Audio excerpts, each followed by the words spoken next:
चलिए अगला है हमारा time of supply. Now see, time supply में इफेक्टिवली 3 सेक्शन है जो आपको याद करने हैं। एक तो है 12, एक है 13 और एक है 31। बहुत ही सिंपल है, बहुत ही इंटरेस्टिंग टॉपिक है, आराम से सुनिएगा। टाइम ऑफ सप्लाई का मतलब होता है that point of time when the liability to pay the GST arises. मतलब एक नॉर्मल कंफ्यूजन क्या आता है कि सर टाइम ऑफ सप्लाई का मतलब होता है जब टैक्स पे करना है। नहीं बाबू, टैक्स पे करना होता है वो अलग चीज है एंड टाइम ऑफ सप्लाई अलग चीज है। टाइम सप्लाई का मतलब होता है that point of time, basically वो मंथ जिसमें आपको जीएसटी पे करने की लायबिलिटी अराइज होती है, इसको पेमेंट अगले मंथ की 20 तारीख तक करना होता है। सो पहले टाइम ऑफ सप्लाई निकालेंगे। टाइम ऑफ सप्लाई जब निकल जाएगा, उस मंथ के सब्सिक्वेंट मंथ के 20 तारीख तक जब आप जीएसटीआर 3 भी फाइल करते हैं रिटर्न, तब आपको पेमेंट करना होता है, राइट। प्लस जो टाइम ऑफ सप्लाई का प्रोविजन पढ़ रहे हो, ये कॉम्पोजिशन वालों के लिए नहीं है, क्योंकि कॉम्पोजिशन वाले को जीएसटी एस पे नहीं करना होता, उन्हें कॉम्पोजिशन टैक्स या जो नोटिफिकेशन नंबर 2/19 है उनको जो अमाउंट पे करना होता है वो 18 तक पे करना होता है, वो सब हम लोग करा चुके हैं। So this is other than section 9, sorry other than section 10 वाले जो रजिस्टर्ड पर्सन है उनके लिए। So time of supply determines the period in which, वो period in which the liability arises. Actual payment तो बाबू आपको 20th of the month following the month in which the time of supply false.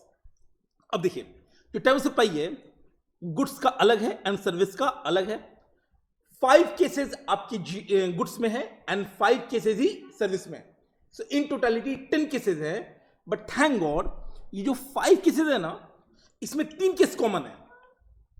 सो हम लोग GST में जब goods का time supply पढ़ेंगे, ये सेक्शन 12 में मेरा 5 केसेस पढ़ेंगे, और जो सर्विस की पढ़ेंगे तो 5 में से केवल 2 पढ़ेंगे, क्योंकि जो बाकी 3 है वो कॉमन है, वो मैं आपको बता दूंगा कौन सा कॉमन है। स्टार्ट करते हैं।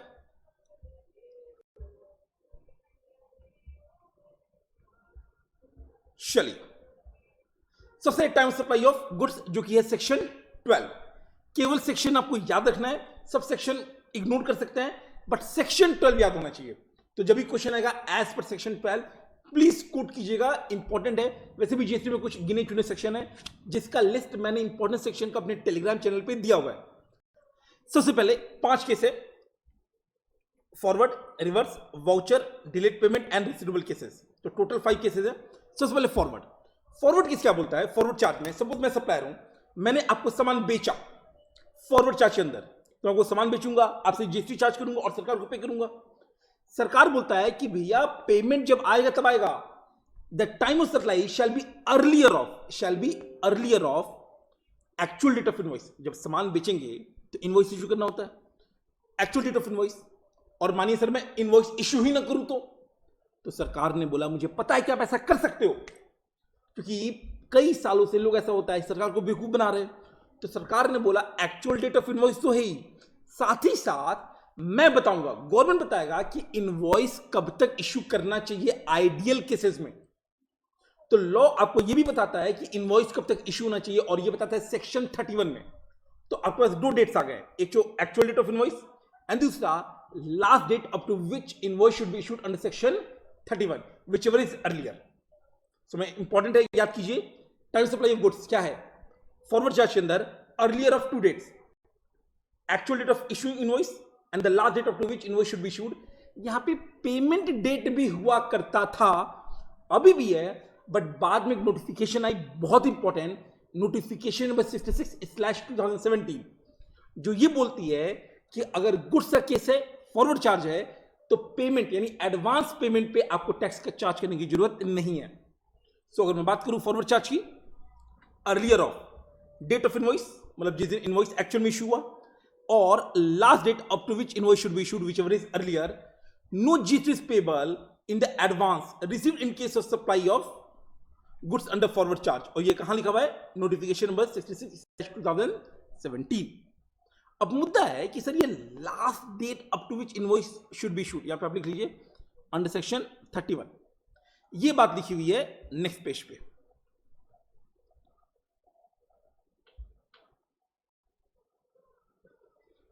आइए, last date up to which invoice should be issued, section 31 important है, याद करना है। अब देखो सपोज मुझे सामान बेचना है, कैसे कैसे मैं सामान बेचता हूं। अब मेरी दुकान पे है, मैंने आपको सामान निकाल के दे दिया। अब ये मैं सामान बेच रहा हूं अपनी दुकान पे, इसमें बाबू मूवमेंट इन्वॉल्व नहीं है। मूवमेंट मतलब जो गुड्स है ना, वो मैं आपको ओवर द काउंटर पे कर रहा हूं, निकाला दे दिया। सरकार बोलता है इनवॉइस इश्यू होना चाहिए ना जब गुड्स मेरे कंट्रोल से बाहर जा रहा है। जस्ट इमेजिन दिस, देखो रट्टा मारना अलग चीज है, कॉमन सेंस लगाते हैं। अगर मैं एक ऐसा सप्लाई ऑफ गुड्स कर रहा हूं जहां पे मूवमेंट इन्वॉल्व नहीं है, बेसिकली आप मेरे दुकान पे आके सामान खरीद रहे हो, मुझे इनवॉइस कभी शो होना चाहिए। आप जब दुकान में सामान खरीदने जाते हैं, इनवॉइस कब मिलता है? आपने सपोज शॉपिंग की शोरूम से, ऑनलाइन शॉपिंग की बात नहीं कर रहा हूं, आप शोरूम में गए, लेवाइस की एक जींस परचेज की, लेवाइस वाला आपको इनवॉइस कब इशू करता है? सर जब मैं परचेज करता हूं। तो सरकार ने बोला सेम चीज, अगर supply does not involve movement of goods, in that scenario invoice should be issued on the date or before the date of delivery. मतलब जिस दिन डिलीवरी हो रही है उस दिन या उसके पहले कभी भी आप इशू कर सकते हैं। सेकेंड केस, अगर आपने ऑनलाइन शॉपिंग की, मिंत्रा से आपने लेवाइस की जींस मंगाया, अब आपको इनवॉइस मिंत्रा को कब इशू करना चाहिए? क्या घर पे आकर इनवॉइस इशू होता है या इनवॉइस पहले से इशू होता है? इनवॉइस पहले से इशूड आता है। तो सरकार बोलता है जहां पे मूवमेंट इन्वॉल्व है, जैसे गोदाम से आ रहा है, फैक्ट्री से आ रही है, तो जिस दिन रिमूवल ऑफ गुड्स हो रहा है उस दिन या उसके पहले इनवॉइस इशू होना चाहिए। तो मैंने क्या लिखा? दो केस बन सकता है। Supply does not involve movement of transportation, मतलब जहां पे ट्रांसपोर्टेशन नहीं हो रहा है, यानी ओवर द काउंटर सेल है, एट और before the time of delivery of goods. But अगर मूवमेंट ऑफ गुड्स है, मतलब सामान का ट्रांसपोर्टेशन हो रहा है, इसका मतलब क्या हुआ? ट्रांसपोर्टेशन इन्वॉल्व है। तो सरकार बोलता है कि जब सप्लायर के कंट्रोल से सामान बाहर जा रहा है, यानी इसका सबसे बड़ा एग्जांपल होम डिलीवरी, एट और before the time of removal of goods by the supplier. अब इसका बड़ा एग्जांपल क्या हो सकता है? Purchase of suppose Levi's jeans from Myntra. बताइए, जब गोदाम से सामान निकलेगा तब इनवॉइस इशू होना चाहिए, और अगर आप लेवाइस के शोरूम पे जाके डायरेक्टली परचेज कर रहे हो तब इनवॉइस इशू होना चाहिए जब आपको गुड्स की डिलीवरी दी जा रही है उस समय या उसके पहले। तीसरा, कंटिन्यूअस सप्लाई ऑफ गुड्स। अब ये क्या होता है? Recurring nature. अच्छा mind you, continuous supply of goods एक टेक्निकल टर्म है, इसको आपको देखना पड़ेगा। जहां पे रेकरिंग, बार बार सप्लाई हो रही है over a period of time. अब कंटिन्यूअस सप्लाई गुड्स में क्या हो? क्या सपोज मुझे घर बनाना है, अब मैंने एक सीमेंट वाले से कॉन्ट्रैक्ट कर लिया कि भैया सपोज 5 मंथ्स में मेरा घर बनेगा, आप हर बार मुझे, अब मैं एक साथ पूरे सीमेंट परचेज कर लूं, आप समझ रहे हो उतना स्टोरेज कैपेसिटी नहीं है, तो मैंने सीमेंट वाले से कॉन्ट्रैक्ट किया कि जब भी मेरा स्टाफ जाएगा आप मुझे सीमेंट दे दीजिएगा। अब सप्लाई कंप्लीट कब होगी?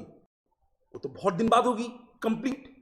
तो गवर्नमेंट ने बोला कि वहां पर जब भी कंटिन्यूअस सप्लाई गुड्स होता है, पीरियोडिकली वो जो सप्लायर है वो एक लिस्ट बना के देता है कि भैया इतने सामान चला गया, तो पीरियोडिक स्टेटमेंट का डेट या जो मैं पीरियोडिक एडवांस देता हूं वो date, which ever is earlier.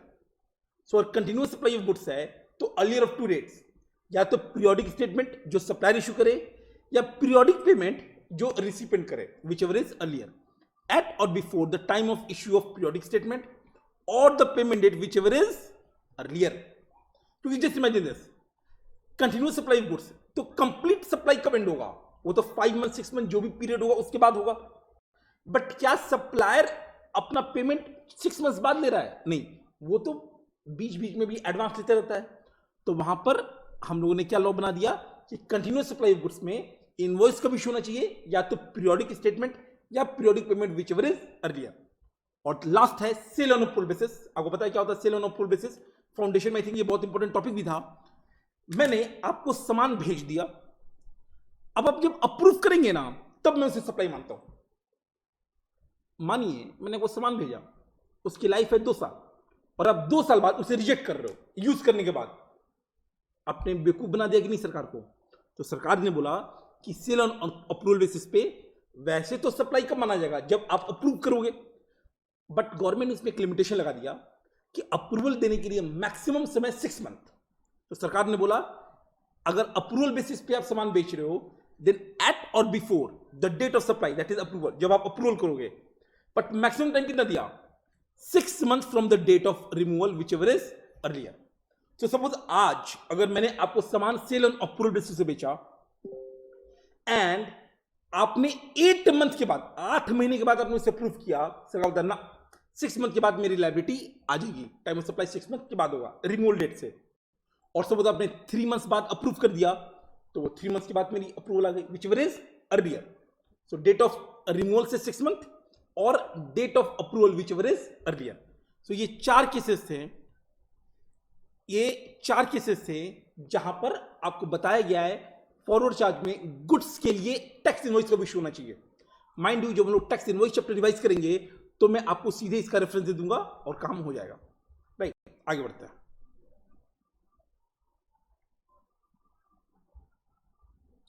Next है reverse charge.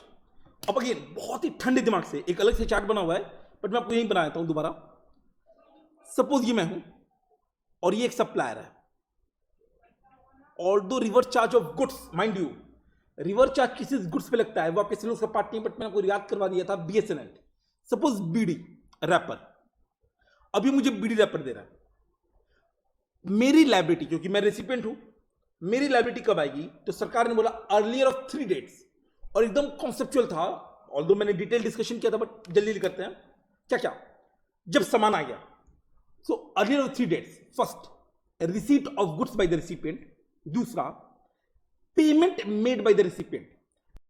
Payment made by the recipient का मतलब क्या होता है, एंट्री इन द बुक्स, मतलब मैंने अपने बुक्स में एंट्री कर ली कि भी अब मैंने पेमेंट कर दिया, और डेबिट इन द बैंक, मेरे बैंक में debit which ever is earlier. So एक तो गुड्स मिल जाए जिस दिन मिला, दूसरा जिस दिन पेमेंट है, और तीसरा जो मेरा इनवॉइस डेट है उससे 31st डेट। मतलब सर जो इनवॉइस आया उसमें आप समझिए, मैंने आपको एग्जांपल दिया था क्रेडिट पीरियड का। अब देखो मैं कुछ और बेसिक समझा देता हूं।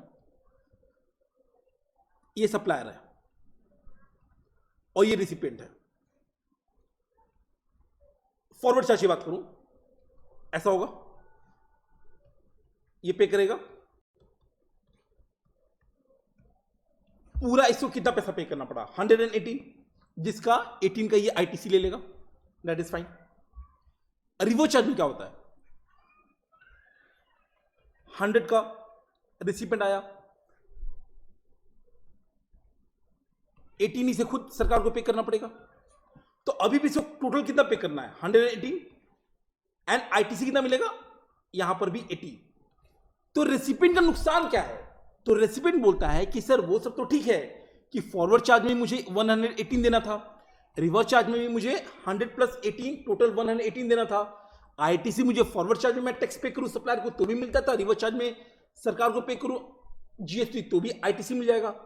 नुकसान ये होता है रेसिपिएंट का कि फॉरवर्ड चार्ज में ना वो पैसा तुरंत पे नहीं करता सप्लायर को, बट रिवर्स चार्ज में सरकार कह रही है तुम पैसा पे करो, तो गवर्नमेंट ने बोला कि ठीक है हम आपको क्रेडिट पीरियड देंगे, मतलब जो आपकी लायबिलिटी टू पे जीएसटी आएगी, जो टाइम ऑफ सप्लाई आएगी, वो इनवॉइस डेट पे नहीं होगी। तो कैसे कैसे कैसे होगा, एक तो रिसीट ऑफ गुड्स, मतलब जिस दिन सामान मिला, एक फैक्टर वो हो गया, दूसरा जिस दिन आप पेमेंट करोगे,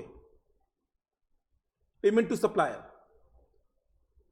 आपको पता है पेमेंट टू सप्लायर के 2 पार्ट होते हैं, जिस दिन डेबिट इन द बैंक या entry in the books, and तीसरा डेट ऑफ इनवॉइस का 30 days का अगला दिन, basically 31st date from date of invoice. इसको मैं ये बोल सकता हूं date following the expiry of 30 days from the date of invoice, या सीधा मैं क्या बोल सकता हूं 31st डे। देखिए earlier of date of receipt of goods, मतलब जिस दिन आपको सामान मिल गया, date of payment that is earlier of entry in the books और डेबिट इन द बैंक, ये डेफिनेशन है। तीसरा date following 30 days from the invoice date that is 31st date from the invoice date which ever is earlier. तीनों में से basically जब भी reverse charge आएगा आपको ये तीनों डेट पहले निकालना पड़ेगा, फिर अर्लियर ले लीजिएगा, दैट्स इट। एक और चीज ये याद कर लीजिए, आपका रिवर्स चार्ज ऑफ सर्विस भी मैं याद करा दूंगा इससे लिंक करा के, ठीक है। अगला वाउचर, वाउचर बहुत ही बच्चों वाला है। वाउचर गुड्स में आता है, वाउचर सर्विस के लिए भी हो सकता है। तो मैं बताऊं, ये जो 3 टॉपिक जो अभी हम पढ़ने वाले हैं ये कॉमन है goods as well as service के लिए। अब देखिए, वाउचर 2 टाइप का हो सकता है। वाउचर, एक वाउचर हो गया सपोज पिज्जा हट का वाउचर। अब अगर मैंने पिज्जा हट या डोमिनोज का वाउचर लिया, उसका यूज क्या करूंगा मैं? ऑब्वियसली पिज्जा हट या डोमिनोज में। अगर मुझे रेट पता है, if the covered supply by the voucher is known at the time of issue, तो टाइम ऑफ सप्लाई होता है टाइम ऑफ इशू। क्योंकि देखिए जीएसटी कैसे निकलता है? Value into rate. अब अगर एक ऐसा वाउचर है, वाउचर में वैल्यू तो दिया रहेगा, सपोज लिखा हुआ है 1000 रुपए का पिज्जा फ्री मिलेगा। अब पिज्जा का मुझे रेट पता है कि नहीं? रेट पता है, सपोज 18% में ले लेता हूं। अगर रेट पता है तो फिर सिंपल जिस दिन इशू हुआ है। बट अगर मानो बिग बाजार का वाउचर है, अब बिग बाजार में को पता है दुनिया भर की सामान मिलती है, कुछ सामानों इसमें से 0 रेटेड होगा, मतलब जिस नील रेटेड, कुछ 5%, कुछ 12%, कुछ 18%, कुछ 28%। अब वो वाउचर, बिग बाजार का वाउचर 1000 पीस का, वैल्यू तो मुझे पता है, बट क्या मुझे रेट पता है? जहां पे मल्टीपल यूज हो सकता है, जहां पे कवर्ड सप्लाई मुझे eight the time of issue नहीं पता है, तो कब पता चलेगा मुझे? जब मैं रिडीम कराऊंगा। तो जब रिडेम्पशन होगा तब। तो बेसिकली वाउचर केस में अगर इसका 2 पार्ट बनेगा, अगर covered supply is identifiable at the time of issue, अगर आइडेंटिफाइबल है, टीओएस क्या होगा? Date of issue of voucher. Example Pizza Hut coupon, Van Heusen and suits coupon. But अगर कवर्ड सप्लाई, ये बेसिकली ये पार्ट ए हो गया और ये पार्ट बी हो गया। अगर covered supply is not identifiable, पता ही नहीं चल पा रहा है at the time of issue of voucher, अब पता नहीं चल पा रहा है, तो क्या मैं रेट निकाल पाऊंगा? नहीं, क्योंकि रेट कब पता चलेगा? जब रिडीम होगा। तो यहां पे टाइम सप्लाई क्या होगा? Date of redemption. Example big Bazaar coupon. और लॉजिक भी एकदम तरीके से मैंने लिखा हुआ है, a big Bazaar coupon can be redeemed for variety of goods having different GST rates. Exact rate of GST is identifiable only at the time of redemption. तो टाइम सप्लाई क्या होगा? रिडेम्पशन के समय। सो अगर वाउचर क्वेश्चन आएगा तो आप simple सा दिमाग लगाइएगा, जिस वाउचर की हम बात कर रहे हैं, क्या वो वाउचर जिस भी सामान के लिए है, क्या हम eight the time of issue identify कर पा रहे हैं कि एग्जैक्टली किस सामान के लिए यूज हो रहा है या यूज होगा? अगर हम आइडेंटिफाई कर पा रहे हैं तो जिस समय इशू हो रहा है कूपन, मैं जिस समय आपको कूपन बेच रहा हूं उसी समय जीएसटी लग जाएगा। और अगर ऐसा नहीं है, मल्टीपल यूज हो सकता है, एग्जैक्ट आपको पता नहीं है कि वो वाउचर क्यों यूज होने वाला है, तो जब आप उसे रिडीम करेंगे तब तो पता चल जाएगा, उस समय लगेगा। ठीक है, ये हो गया। Charges for delayed payment, again interesting है। इसमें 2-3 बातें बड़ी क्रिटिकल है। सबसे पहले मैं आपको बता दूं, आपको पता है मैंने आपको कई बार बोला है, जो जीएसटी का लॉ है वो सबसे ज्यादा इन्फ्लुएंस किसका है? सर्विस टैक्स है। तो मैं बताऊं, पहले सर्विस टैक्स में डिलेड पेमेंट पे टैक्स नहीं लगता था, बट गवर्नमेंट ने देखा कि इस पे कई सारे फ्रॉड वगैरह हो जाते हैं, टैक्स प्लानिंग हो जाती है। तो सरकार ने बोला कि अगर कोई भी इंटरेस्ट फी, अच्छा ये इंटरेस्ट वो इंटरेस्ट नहीं है, लोन वाला इंटरेस्ट नहीं, इंटरेस्ट ऑन डिलेड पेमेंट है। और इंटरेस्ट ऑन डिलेड पेमेंट कौन सा? जो गुड्स या सर्विस मैंने बेचा, सप्लाई किया, उसमें जो आपको पेमेंट करना था लेट हो गया। अब अगर आप लेट से पेमेंट कर रहे हो और अगर मैं उस पर इंटरेस्ट चार्ज कर दे रहा हूं, तो केवल चार्ज करने से जीएसटी नहीं लगेगा। पहले तो आपको मैं वैल्यू वाला पार्ट भी यही पढ़ा दे रहा हूं। आपको वैल्यू में तब इंक्लूड होगा अगर आप एक्चुअल में वो पे कर दो।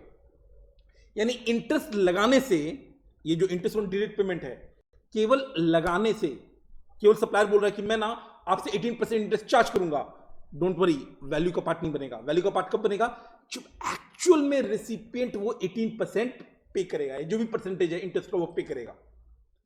जब मुझे पे हो जाएगा, जब मुझे पैसे मिल जाएंगे, तब उसका टाइम ऑफ सप्लाई निकलेगा। सपोज मैंने बोला, मैं आपको 2-3 केस देता हूं, इंपॉर्टेंट है ये।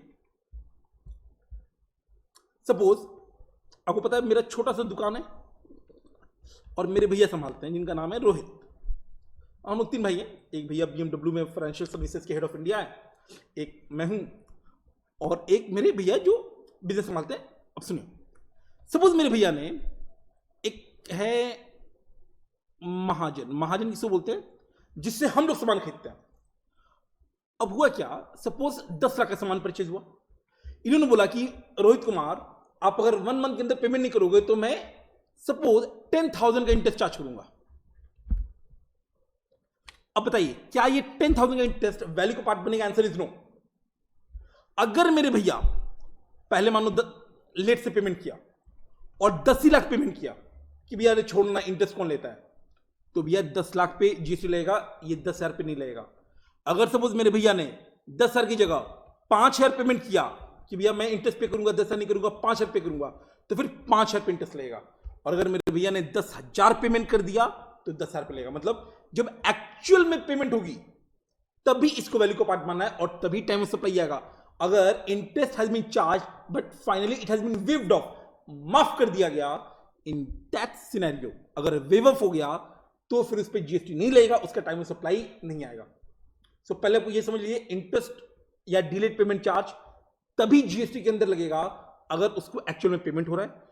तो जब ये एक्चुअल में वैल्यू ये सप्लायर जो महाजन है इनको रिसीव हो जाएगा, सप्लायर को जब रिसीव हो रहा है तब हम उस पर जीएसटी लगाएंगे और वही उसका टाइम ऑफ सप्लाई होगा, यानी जब पेमेंट होगा एक्चुअल पेमेंट बेसिस पे। अब यहां पे दो बड़ी क्रिटिकल बातें हैं। एक तो इफ वेव्ड नो जीएसटी, अगर माफ कर दिया गया, वेव ऑफ मतलब माफ कर दिया, no GST no time of supply. दूसरा आपको पता है जो time of supply of goods होगा, क्या आपको पता है कि जब गुड्स सप्लाई कर रहे हो तब डिलेड पेमेंट होगा ही होगा? Answer is no. Delayed payment हो सकता है, डिलेड पेमेंट हो सकता है डिलेड पेमेंट ना हो। सो जनरली क्या होगा, जो टाइम सप्लाई ऑफ गुड्स होगा वो अलग होगा और जो time of supply of interest होगा अगर पे करना पड़ रहा है तो ये अलग होगा, कि ये तो इनवॉइस बेसिस वगैरह पे निकल जाता है। जो टाइम सप्लाई ऑफ इंटरेस्ट होगा ये may be after credit period जो भी समय आएगा उसका अलग होता है। एंड तीसरा, अगर कुछ नहीं लिखा हुआ है तो जो इंटरेस्ट अमाउंट है ये अगेन हम लोग वैल्यू का पढ़ रहे हैं, इसे आप इंक्लूसिव मानेंगे, 118 इंटू 18 कर दीजिएगा, ये भी इंपॉर्टेंट है। अगर ये लिख दे कि इंटरेस्ट पे जीएसटी अलग से चार्ज किया जा रहा है तब तो इंटरेस्ट इंटू 18%, बट जनरली ऐसा नहीं होता है, तो इंटरेस्ट को हम इंक्लूसिव मानते हैं। ये इस पे क्वेश्चन इंस्टीट्यूट ने पूछा हुआ है तो ये प्लीज आप ध्यान रखिएगा। Interest free penalty, time supply क्या होगा? Date on which the supplier receive such payment, जब सप्लायर भाई साहब को वो पेमेंट एक्चुअल में मिल जाए। Note, if interest is waived no GST. Time supply of goods and time supply of interest shall be different, क्योंकि गुड्स का टाइम सप्लाई तभी हो जाएगा और इंटरेस्ट वो तो तब लगेगा ना जब हमने डिलेड पेमेंट किया, मे बी अगले महीने 2 महीने बाद, तो उसका टाइम सप्लाई अलग होगा। और अगर कुछ नहीं बताया हुआ है तो आप क्या मानेंगे? Interest shall be considered inclusive of GST, मतलब इंटरेस्ट डिवाइडेड बाई 118, कुछ नहीं दिया होता तो आपको पता है इंटरेस्ट रेट क्या लगाते हैं हम, 18% into 18। Finally residual case. Residual case क्या बोलता है? अगर किसी भी मैटर में नहीं फंस रहे हो, ना फॉरवर्ड में, ना रिवर्स में, ना वाउचर में, ना इंटरेस्ट डिलेड, और फिर भी आपको लायबिलिटी आ गई जीएसटी पेमेंट करने की। फॉर एग्जांपल, भगवान न करे किसी घर पे रेड पड़ जाए, स्क्रूटनी हो जाए, असेसमेंट हो जाए और ढेर सारा आप पे जीएसटी की लायबिलिटी अराइज हो गई, तो गवर्नमेंट इसको बोलता है रेसिडुअल केस। बेसिकली इन चार में जो नहीं पड़ा उसको बोलेंगे रेसिडुअल। रेसिडुअल मतलब क्या होता है? रेसिड्यू, बचा खुचा। सपोज आजकल ना मैं घर पे रहता हूं, आप समझ रहे हो, तो मैं रोज पूजा करता हूं, मतलब ज्यादा नहीं, हल्का फुल्का, तो एक धूपबत्ती है बड़ी अच्छी, दुकान से लेकर आया हूं, अब उसको मैं जलाता हूं, तो जब वो जल जाता है ना तब देखोगे कि हमेशा जो राख बचेगा उसको आप बोल सकते हो रेसिड्यू। तो बचा खुचा को रेसिडुअल बोलते हैं। अगर ऐसा केस है जहां पे वो पर्सन है, जो भी पर्सन की हम बात कर ऐसी है, जो टैक्स पेयर है, अगर वो लायबल टू पे जीएसटी है या liable to file the GST return है, तो ड्यू डेट ऑफ रिटर्न उसका टाइम सप्लाई हो जाएगा। और कोई भी अदर केस है, इन दैट सिनेरियो जब वो बंदा पेमेंट करेगा उसी से हम मान लेंगे time of supply. For example, एक ऐसा बंदा जो जीएसटी में रजिस्टर्ड नहीं है, उसे घर पे रेट पड़ा एंड दुनिया भर का जीएसटी की लायबिलिटी बन गई, तो जब वो पे करेगा वही उसका टाइम ऑफ सप्लाई मान लेंगे। So if liability to file GST return, residual case में ये पहला केस हो गया। अगर लायबल हो आप रिटर्न फाइल करने के लिए, मतलब रजिस्टर्ड पर्सन हो, टाइम ऑफ सप्लाई क्या होगा? Due date of filing of return. ये सेकंड केस हो गया। If not liable to file the GST return, time of supply क्या होगा, डेट ऑफ पेमेंट। तो ये दो अलग अलग केस हो गए। अगर रिटर्न फाइल करने की लायबिलिटी है तो ड्यू डेट ऑफ रिटर्न, अगर रिटर्न फाइल करने की लायबिलिटी नहीं है तो जिस दिन एक्चुअल डेट ऑफ पेमेंट होगा उसी को हम लोग टाइम ऑफ सप्लाई मान लेंगे, मोटा मोटा इंटरेस्ट की तरह। इंटरेस्ट में हम क्या करते हैं, जब एक्चुअल में पेमेंट आप करोगे वही आपका टाइम ऑफ सप्लाई मान लिया जाएगा। That's it. चलिए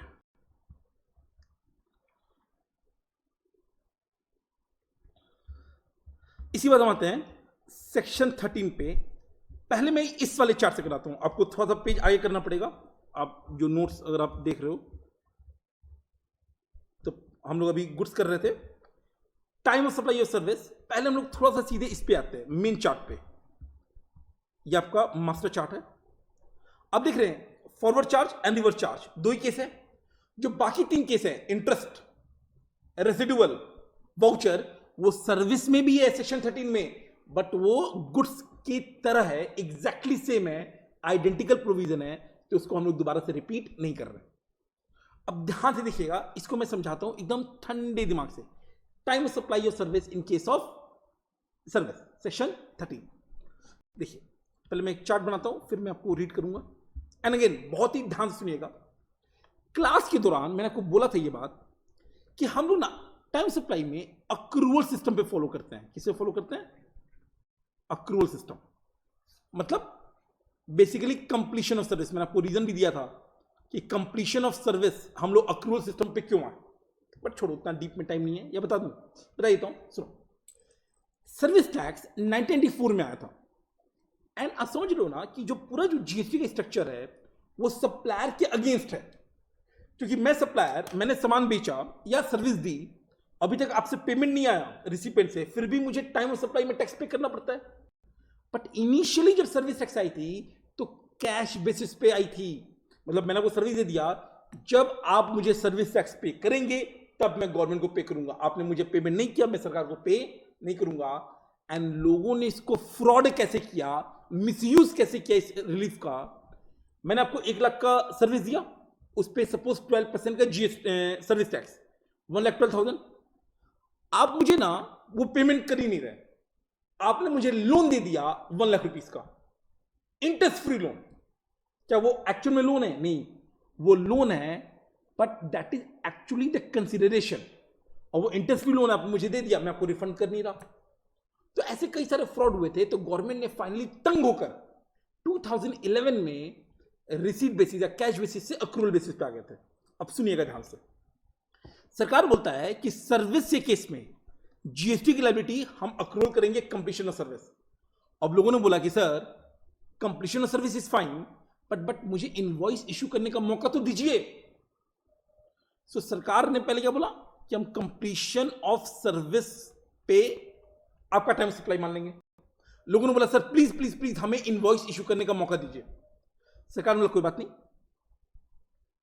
last date up to which invoice should be issued.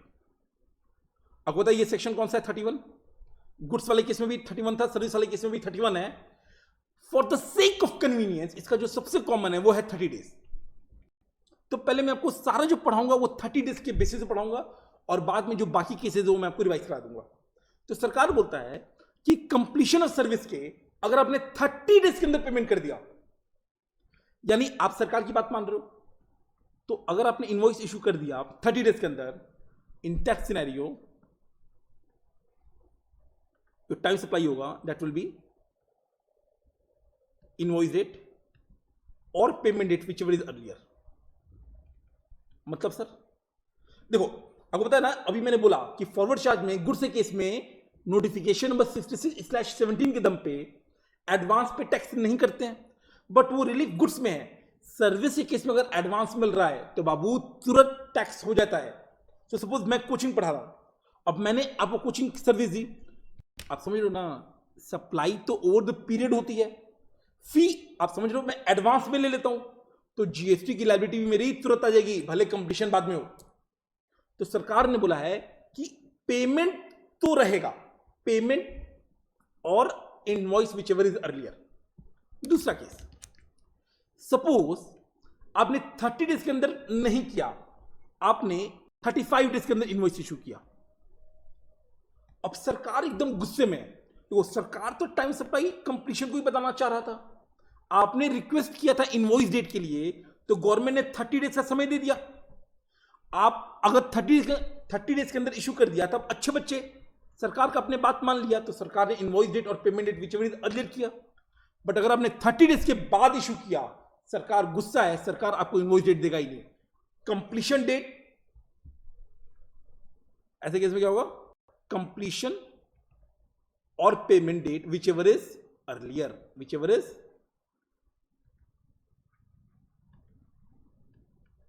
So basically दो केस बन गए, जहां पे आप अच्छे बच्चे की तरह within the time limit 30 days के अंदर अगर आपने इशू कर दिया इनवॉइस, देन इनवॉइस डेट और payment date which ever is earlier.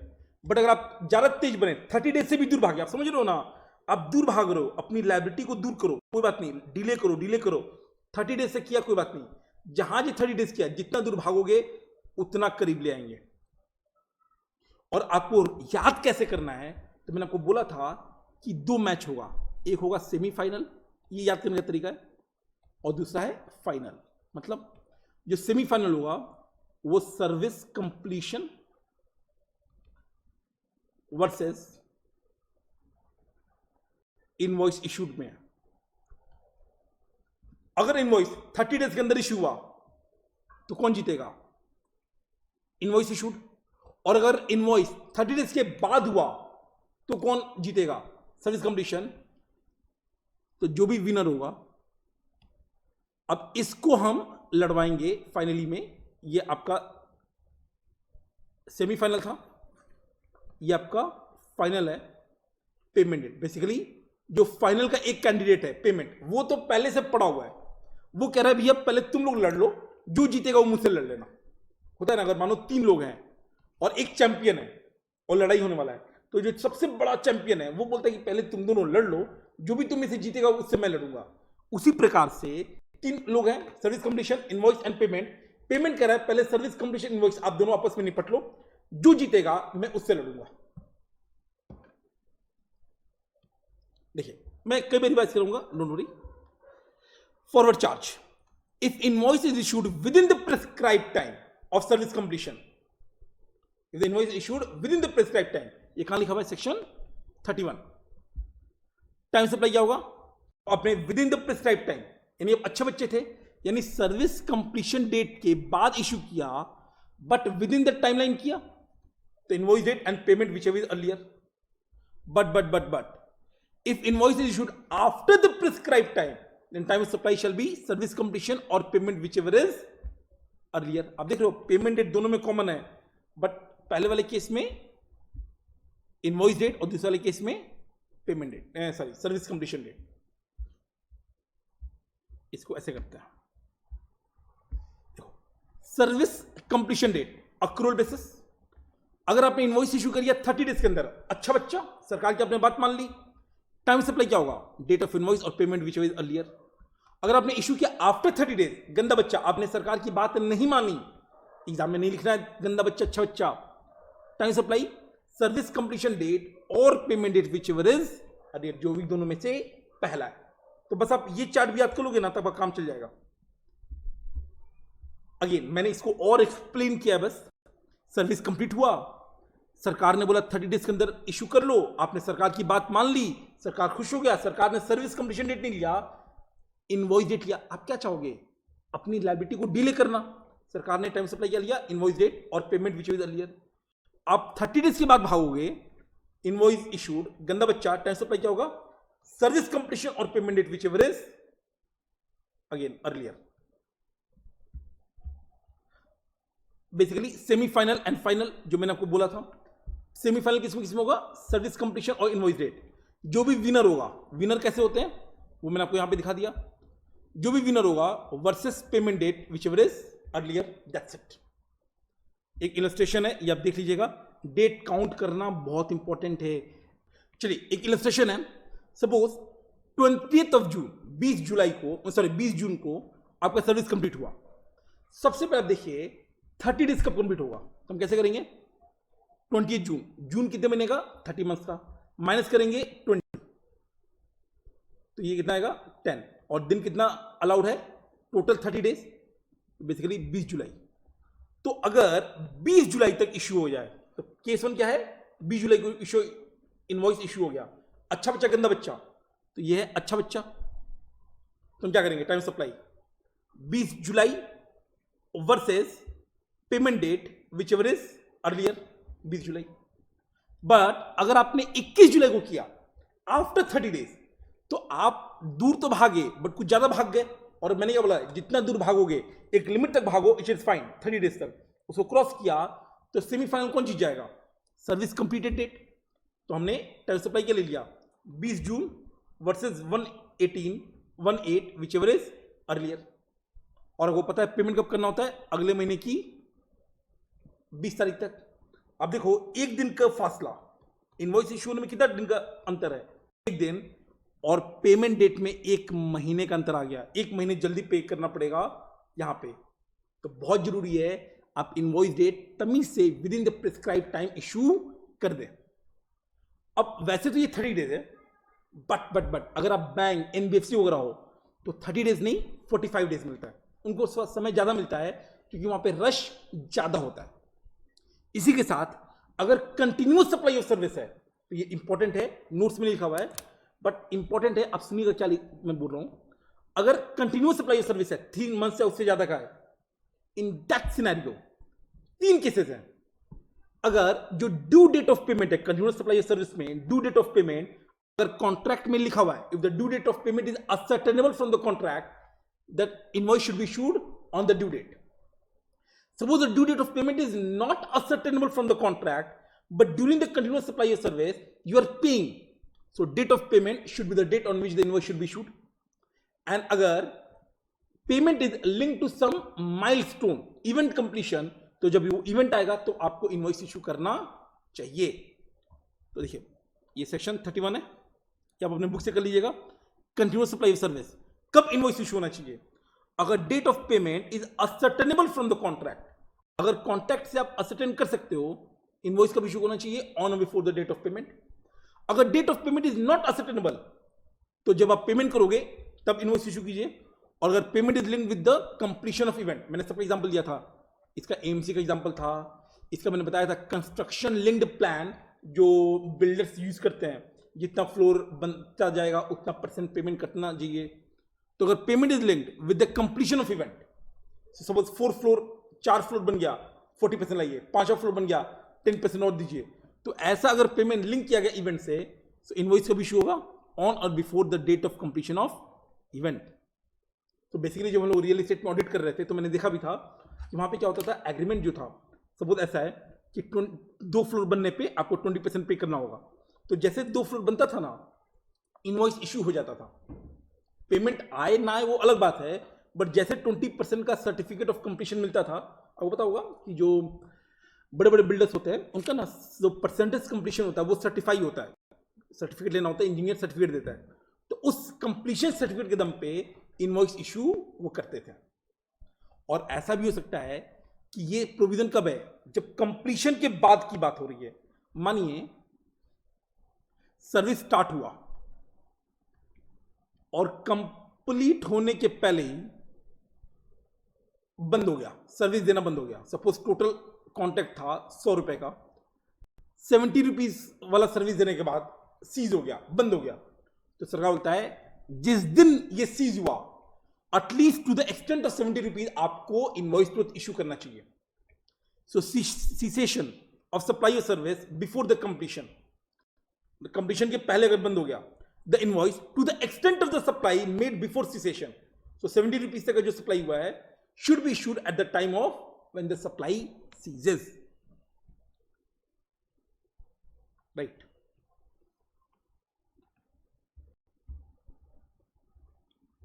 Reverse charge, reverse charge एकदम सिंपल है, गुड्स के याद कीजिए, गुड्स का क्या था, अर्लियर ऑफ 3 डेट्स गुड्स का receipt, payment made and 31st date from the invoice date. अब सर्विस में भी डिट्टो सेम है, बट क्या गुड्स का रिसीव तो मिलता है, दिख पाएगा कि आपको गुड्स मिल गया, आपने एंट्री कर दी कि ये सामान मेरे फैक्ट्री में आ गया, क्या सर्विस की भी एंट्री होती है क्या? मैं आपको कुछ पढ़ा रहा हूं, क्या आपको लगता है हाँ आ रहा है, ज्ञान आ रहा है? वैसा तो होता नहीं है। तो देखो, time supply of goods under RCM and time of supply of service under RCM. Receipt of goods तो है, but receipt of service exact आप बता नहीं सकते हो कि एग्जैक्ट आपको सर्विस कब मिल रही है, उसको हटा दिया गया। पेमेंट डेट यहां भी है, यहां पे भी है। अंतर है, यहां पे 31st day from the invoice date है, यहां पे 61st day from the invoice date है। सुनिए, अगर एग्जाम में क्वेश्चन आ जाए रिवर्स चार्ज वाला, सबसे पहला गुड्स की बात हो या सर्विस की बात हो, सबसे पहले ना आप 31st डे या 61st day as a case में भी, अगर आप गुड्स देख रहे हैं तो 31st डे, और सर्विस दे रहे हैं, सर्विस देख रहे हैं तो 61st डेट आप पहले निकाल लीजिए और फिर कंपैरिजन कीजिए। एक इलस्ट्रेशन है, आप इसको देखिएगा, समझ में आ जाएगा।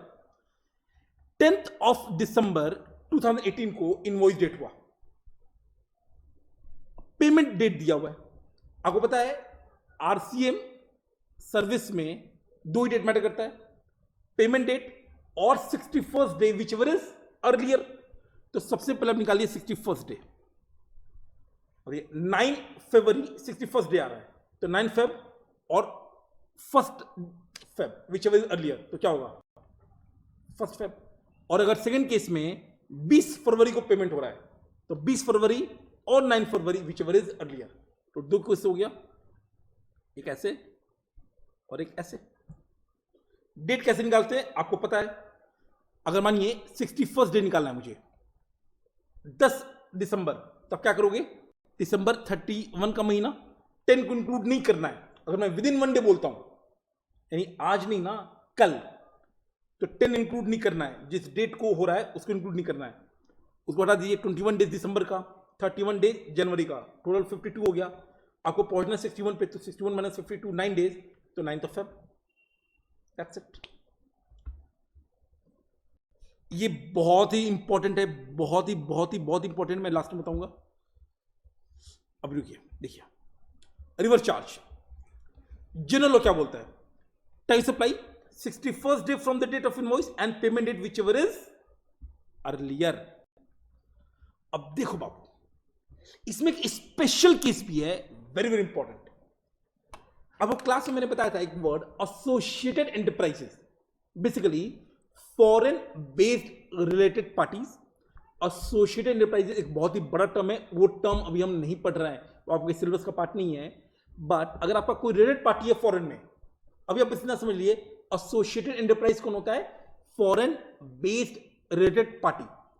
अब अगर आप उनसे कोई सर्विस ले रहे हैं, तो प्रॉब्लम क्या है कि जो ये रिलेटिव होते हैं ना, जो एक इंडिया में ब्रांच है, एक इंडिया से बाहर है, ये लोग अक्सर मैनिपुलेशन करते हैं टैक्स बचाने का। मैंने आपको एग्जांपल दिया था, Google India, Google US, but उतना डीप में नहीं जाते अभी एग्जांपल के। सिंपल से ये क्या होता है, हो सकता है कि इंडिया वाला बाहर से सर्विस ले रहा है, बट बाहर वाला ना इनवॉइस रेज ही नहीं कर रहा है, ऐसा हो सकता है। क्यों? ताकि प्रॉब्लम ना है, टैक्स का झंझट नहीं पड़े, और ये सामने से पेमेंट भी नहीं करेगा। तो गवर्नमेंट ने बोला कि ये सामने वाला इनवॉइस इशू कर भी सकता है, नहीं भी कर सकता है एसोसिएटेड एंटरप्राइज में।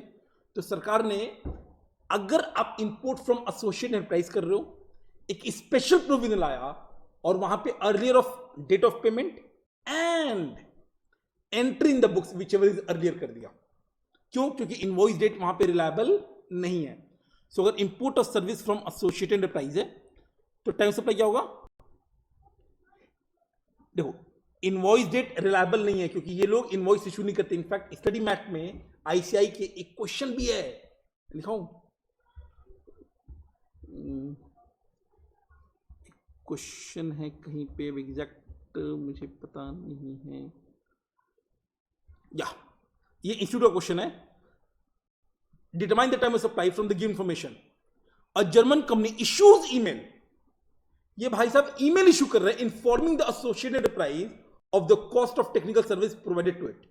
सो जर्मनी का बंदा इंडिया के बंदे को सर्विस दे रहा है, बट इनवॉइस नहीं दे रहा है, ईमेल दे रहा है। तो सरकार को पता है कि जहां पे फॉरेन दो भाई भाई हैं, वहां पे टैक्स की प्लानिंग हो सकती है, तो गवर्नमेंट ने इनवॉइस को हटा ही दिया और बल्दे में क्या डाल दिया, एंट्री इन द बुक्स। यानी जब Indian entity entry in the books करेगी और payment which ever is earlier. देखो मैं बताता हूं क्यों। पेमेंट ऐसा होता है जो कि आप धोखा नहीं दे सकते हो। अगर फॉरेन को पेमेंट करना है, एसोसिएटेड एंटरप्राइज कौन होते हैं? Foreign based.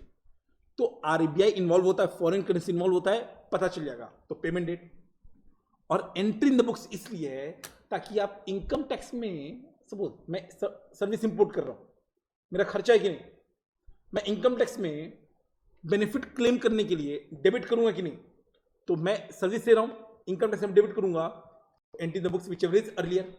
अब तो कोई बेवकूफी होगा ना जो जीएसटी की लायबिलिटी को डिले करने के लिए इनकम टैक्स में डेबिट ही ना करेगा। सो अर्लियर ऑफ 2 days क्या क्या, फिर से बोल रहा हूं मैं, entry in the books or payment which ever is earlier. That's it, आपका काम हो गया। बट अब हम लोग थोड़ा डिटेल में पढ़ लेते हैं। एसोसिएटेड एंटरप्राइज क्या होता है? फॉरेन बेस्ड पार्टी को हम एई बोलते हैं। Time supply service in case of import of entry in the books or payment which ever is earlier. अब देखिए बाबू, इंपोर्ट ऑफ सर्विस में हो सकता है आपको कंफ्यूजन आ जाए। इंपोर्ट ऑफ सर्विस 2 टाइप के होते हैं। अगर थर्ड पार्टी से हो रहा है तो नॉर्मल केस है। अगर इन्फोसिस इंडिया, अगर गूगल यूएसए से इंपोर्ट कर रहा है सर्विस, जो कि वो करता है, तो यहां पे तो वही normal case, earlier of payment और 61st date from the invoice date. But अगर यही इन्फोसिस इंडिया सर्विस दे रहा है इन्फोसिस यूएसए से, आपको पता है जो इन्फोसिस है उसका यूएसए में बहुत मेजर चंक है, यहां पर पेमेंट डेट और entry in the books of the Infosys India which ever is earlier. तो ये 2 अलग अलग केस बन गए। ये देखो बाबू, very very important, specially current scenario में। आपको पता है कोविड-19 के चक्कर में गुड्स सर्विसेज सब बहुत ही कम लेवल पे ऑपरेट हो रही हैं, इंडस्ट्रीज बंद है, सर्विसेज बहुत ही कम हो रही है, ऑलमोस्ट न के बराबर। अब मुद्दा यह है कि the provision of time of supply is not affected by any dispute और अनफोर्सिन इवेंट या इंसिडेंट। मतलब मैं ये नहीं बोल सकता हूं कि नहीं नहीं नहीं मैं ना पेमेंट नहीं कर पा रहा हूं, या नहीं नहीं मेरा टाइम ऑफ सप्लाई अब डिले कर दीजिए क्योंकि कोविड-19 का चक्कर है। सरकार बोलता है हम इसको नहीं मानेंगे। मैं फिर बोल रहा हूं, जनरल लॉ ये बोलता है अनलेस ही कोई स्पेसिफिक रिलीफ ना मिल जाए जो आपको नहीं पढ़ना है, आप हमेशा कहीं पे डिस्प्यूट हो गया, स्ट्राइक हो गया, कुछ बंद हो गया, लॉकडाउन हो गया, आपका टाइम ऑफ सप्लाई का प्रोविजन अनअफेक्टेड रहेगा। जो days of calculation 31 day 61 day या जो भी डेज ऑफ कैलकुलेशन है वो सब अनअफेक्टेड रहेगा। कुछ इंस्टीट्यूट के स्टडी मैट में ये क्वेश्चंस हैं या फिर उन्होंने स्ट्राइक दिखाया है, लॉकडाउन दिखाया है, डिस्प्यूट दिखा हुआ है, कोर्ट केस दिखा दिया है। आप क्या बोलोगे? एनी डिस्प्यूट और any unforeseen event has no impact on the time of supply provisions. जिस दिन आपका टाइम ऑफ सप्लाई अराइज हो रहा है उस दिन आपका कैलकुलेशन होगा, दैट्स इट। किसी भी अनफोर्सिन इवेंट, किसी भी लॉकडाउन का, किसी भी इफेक्ट, किसी कोई भी इंसिडेंट का इंपैक्ट आपके टाइम ऑफ सप्लाई प्रोविजन पे नहीं पड़ेगा। ठीक है, जैसे कि मैं हमेशा कह रहा हूं, जस्ट ये क्वेश्चन आप मत देखिए। ये बच्चे पूछते हैं सर ये किस क्वेश्चन का सॉल्यूशन है, वो मोटिव नहीं है। आई एम श्योर आपके पास कोई ना कोई बुक होगा, जो बच्चों ने मुझसे पढ़ा है उनको पता ही है, और इसमें भी कई सारे क्वेश्चन हमने हटा दिए। मैंने बस सैंपल में रखता हूं ये दिखाने के लिए कि कितना जरूरी है इस तरह से क्वेश्चन सॉल्व करना। आप बस देखिए कि तरीका क्या होना चाहिए। ये एक फॉरवर्ड चार्ज का था, तो एज पर सेक्शन 13, क्योंकि सेक्शन ही है 12, 13, 31, time supply of service shall be as follow. अब यहां पे गलती है, यहां पे पैरा छोड़ना चाहिए, यहां पे लाइन छोड़ा हुआ है, यहां पे लाइन छोड़ा हुआ है, फिर इस तरह से कैलकुलेशन होगा। ठीक है, सिमिलरली एक और क्वेश्चन था, एकदम थ्योरेटिकल क्वेश्चन, यहां पर भी पैरा, मैं फिर बोल रहा हूं पैरा छोड़ना बहुत इंपॉर्टेंट है। ये मेरे द्वारा डिक्टेट किया हुआ क्वेश्चन है जो मैंने क्लास में डिक्टेट किया हुआ है, बट मैं क्लास में हमेशा बोलता हूं बाबू यहां पे गैप होना चाहिए। एग्जामिनर को प्रेजेंटेशन आपको सही देना है। अगर आप इस तरह लिखेंगे, तरीका बिल्कुल सही है, बट ये ना लग रहा है एक साथ लिखा हुआ है, आप बस एक एक लाइन का गैप छोड़ दीजिए, बिल्कुल परफेक्ट है ये।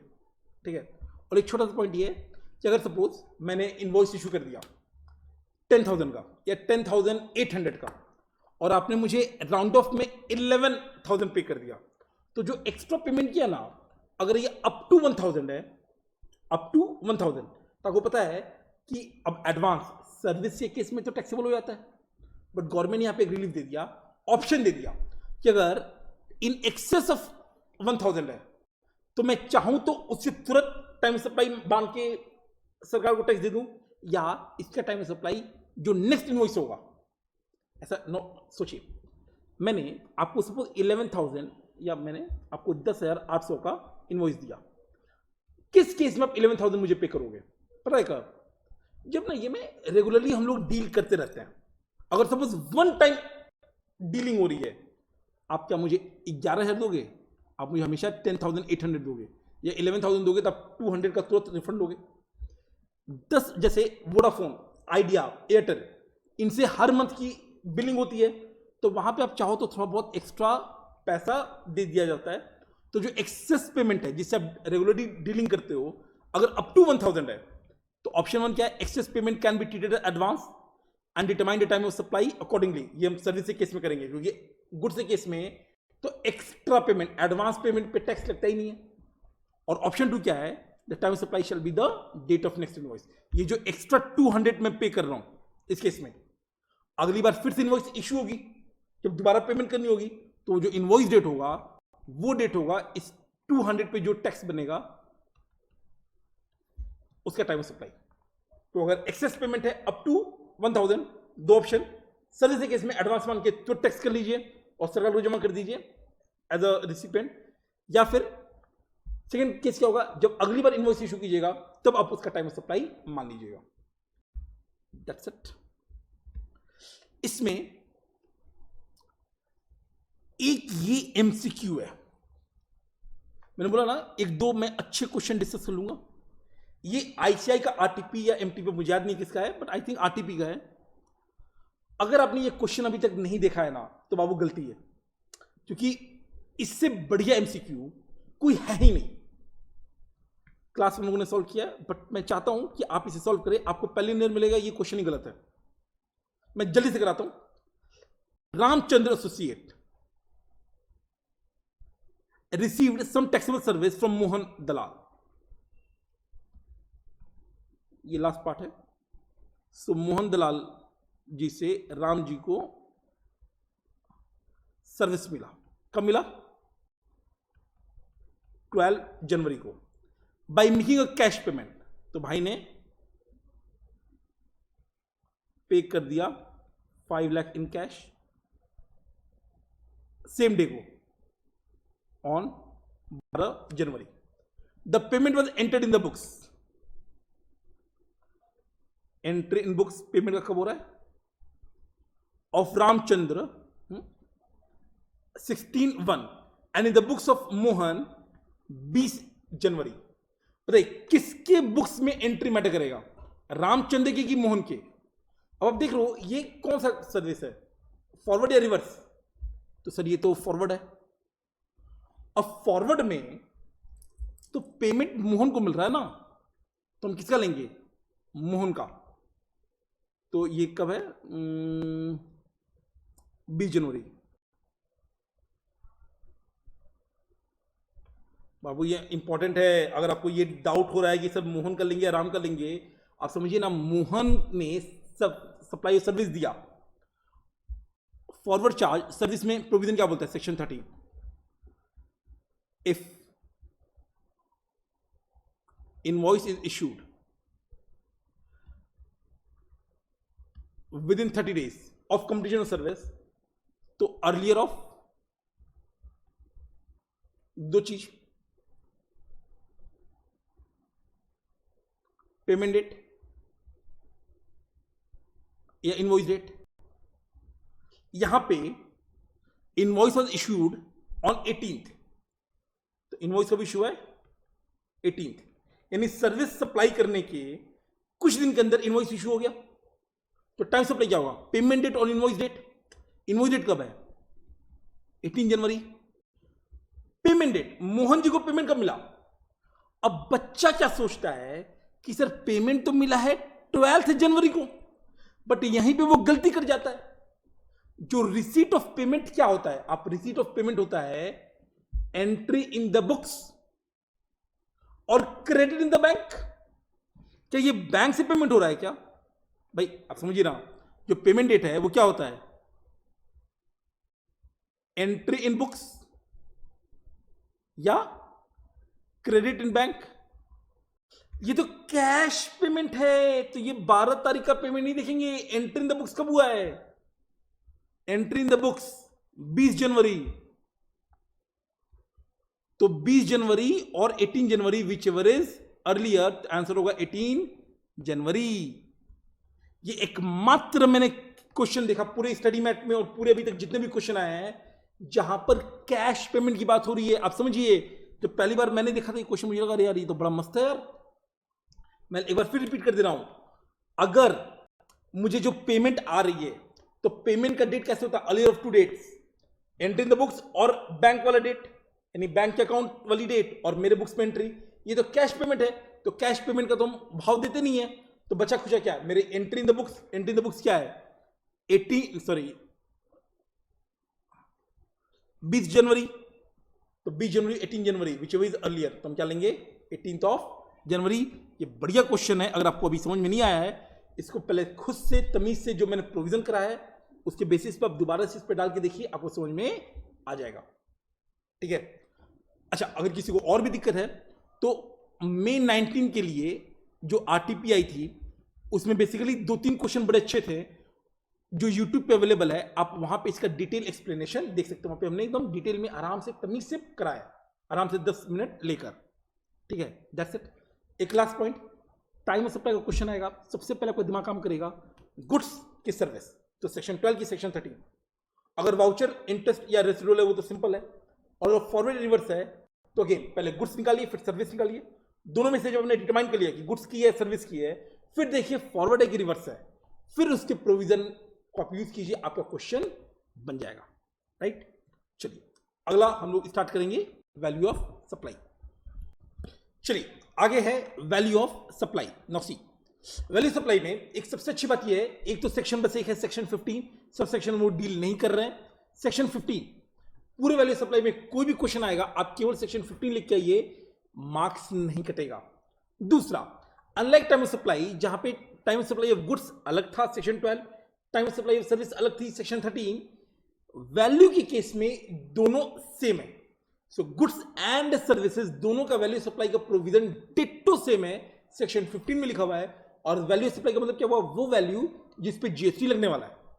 अब बहुत ही सिंपल है, जो इसका तरीका है वैल्यू निकालने का वो सिंपल सा है, transaction value that is price paid और पेबल प्लस टोटल 6 एलिमेंट्स है जो मैं डिस्कस करने हैं। सो हमें क्या देखना है, पहले तो प्राइस पेड और पेबल, जैसे सपोज ये पेन है, अगर मैंने आपको 10 रुपए में बेचा तो कितने पे जीएसटी लगना चाहिए? ऑब्वियसली 10 रुपए पे।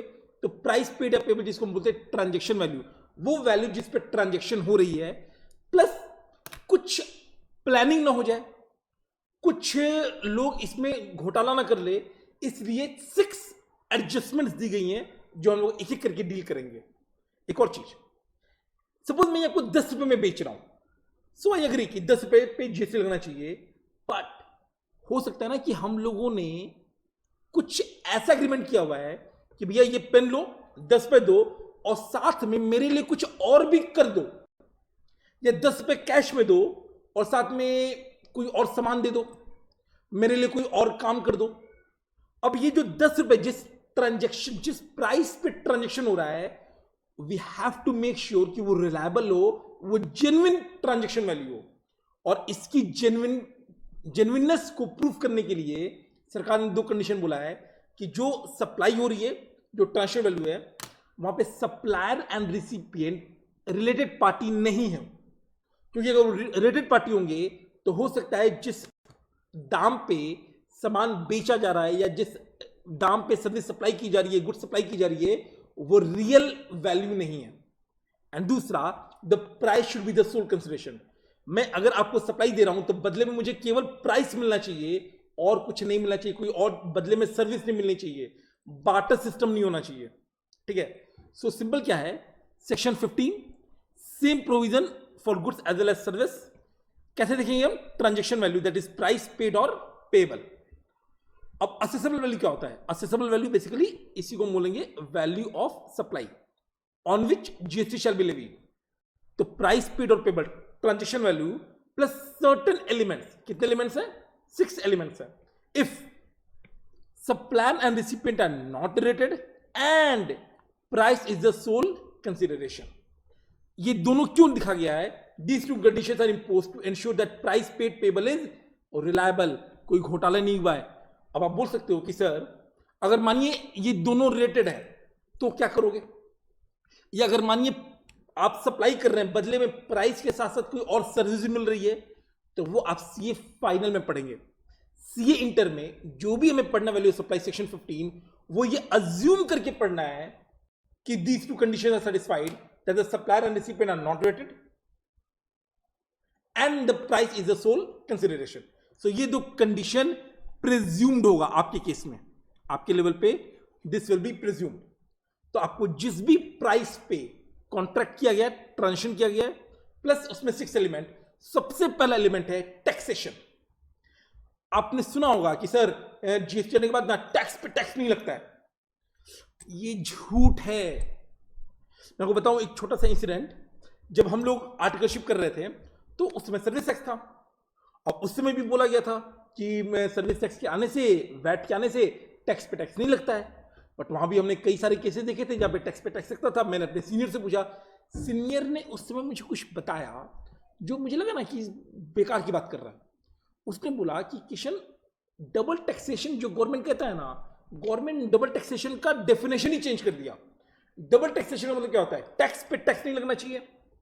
बट गवर्नमेंट कह रहा है कि डबल टैक्सेशन का मतलब होता है एक ही लॉ के अंदर 2 बार टैक्स नहीं लगना चाहिए। मतलब जीएसटी पे जीएसटी नहीं लगेगा, बट अगर सपोज म्युनिसिपल टैक्स है तो उस पर जीएसटी लग जाएगा। मतलब सर, यानी कोई भी अगर टैक्स, सपोज जैसे आपको याद है टोबैको का हमने एग्जांपल दिया था, टोबैको पे सेंट्रल एक्साइज ड्यूटी लगता है एज वेल एज टोबैको पे जीएसटी भी लगता है। तो अगर टोबैको है 100 रुपीज का, सपोज टोबैको है 100 रुपीज का, उस पर मानिए एक्साइज ड्यूटी 20 रुपीज का लग गया, जो जीएसटी है ना वो 128 पे लगेगा। So taxation other than GST को हम इंक्लूड करते हैं ट्रांजेक्शन वैल्यू में। सो प्राइस पेड और payable plus certain elements. Price paid और पेबल कम होना चाहिए transaction value. Recipient and supplier are not related, price is a sole consideration. और सबसे पहला इंक्लूजन हम देखेंगे all taxes other than GST, यानी जीएसटी के अलावा जितने भी टैक्सेस हैं वो सब हमें इंक्लूड करना है, बट जीएसटी को इंक्लूड नहीं करना है। सपोज हमने इंपोर्ट ऑफ गुड्स किया, ये सब हमने क्लास में कराया था। अब आप इंपोर्ट ऑफ गुड्स करेंगे, ऑल्दो कस्टम आपके पार्ट का नहीं है, सिलेबस का पार्ट नहीं है, बट मैंने वो कराया था कि अगर बेसिक कस्टम ड्यूटी वहां पे आपको पे करना पड़ता है। अब ये 110 हो गया, जो जीएसटी लगेगा आईजीएसटी वो 100 पे नहीं लगेगा, 110 पे, क्योंकि टैक्स पे टैक्स लगेगा, केवल जीएसटी पे जीएसटी नहीं लगेगा। एक और पॉइंट आया था, सपोज जीएसटी कंपेंसेशन सेस, अब मैंने आपको ऐसा लॉजिक दिया था 5 साल के लिए, जो नेट सप्लायर है उनको थोड़ा सा जीएसटी में लॉस होता है, क्योंकि आपको पता है जीएसटी में डेस्टिनेशन स्टेट को रेवेन्यू मिलता है। अब सपोज मैं तमिलनाडु हूं, मैं इनवर्ट सप्लाई लेता हूं मानो 1 लाख करोड़ का, तो उस पर जो जीएसटी इनवर्ट सप्लाई पे वो मुझे मिलेगा, और मैं आउटवर्ड सप्लाई करता हूं 1.5 लाख करोड़ का, तो ये जो 1.5 लाख करोड़ के सप्लाई पे जो जीएसटी होगा वो डेस्टिनेशन स्टेट को मिलेगा, तो मुझे नुकसान हो रहा है। तो गवर्नमेंट एक फॉर्मूला लगा के इनको कुछ कंपनसेशन देता है। उसके लिए हम क्या देते हैं? GST compensation cess. आपके सिलेबस का पार्ट नहीं है, ये बस इसलिए लिखा गया है आपको दिखाने के लिए कि ये जीएसटी, जो जीएसटी कंपनसेशन सेस है, ये किस वैल्यू पे लग रहा है? ये 121 पे नहीं लग रहा है, क्योंकि जीएसटी पे तो जीएसटी लग नहीं सकता है। कोई भी जीएसटी किसी भी जीएसटी पे नहीं लगेगा, तो सीजीएसटी एसजीएसटी पे नहीं लगेगा, आईजीएसटी पे नहीं लगेगा, बट दूसरे वाले पे लग जाएगा। सो आईजीएसटी भी value plus BCD and GST compensation cess भी वैल्यू प्लस बीसीडी 110 पे लगेगा। जीएसटी पे जीएसटी नहीं लगेगा, बाकी कोई भी टैक्स हो उस पे जीएसटी लगता है। अगला एग्जांपल, टोबैको, 100 रुपए का tobacco, 20 rupees excise duty, total 128।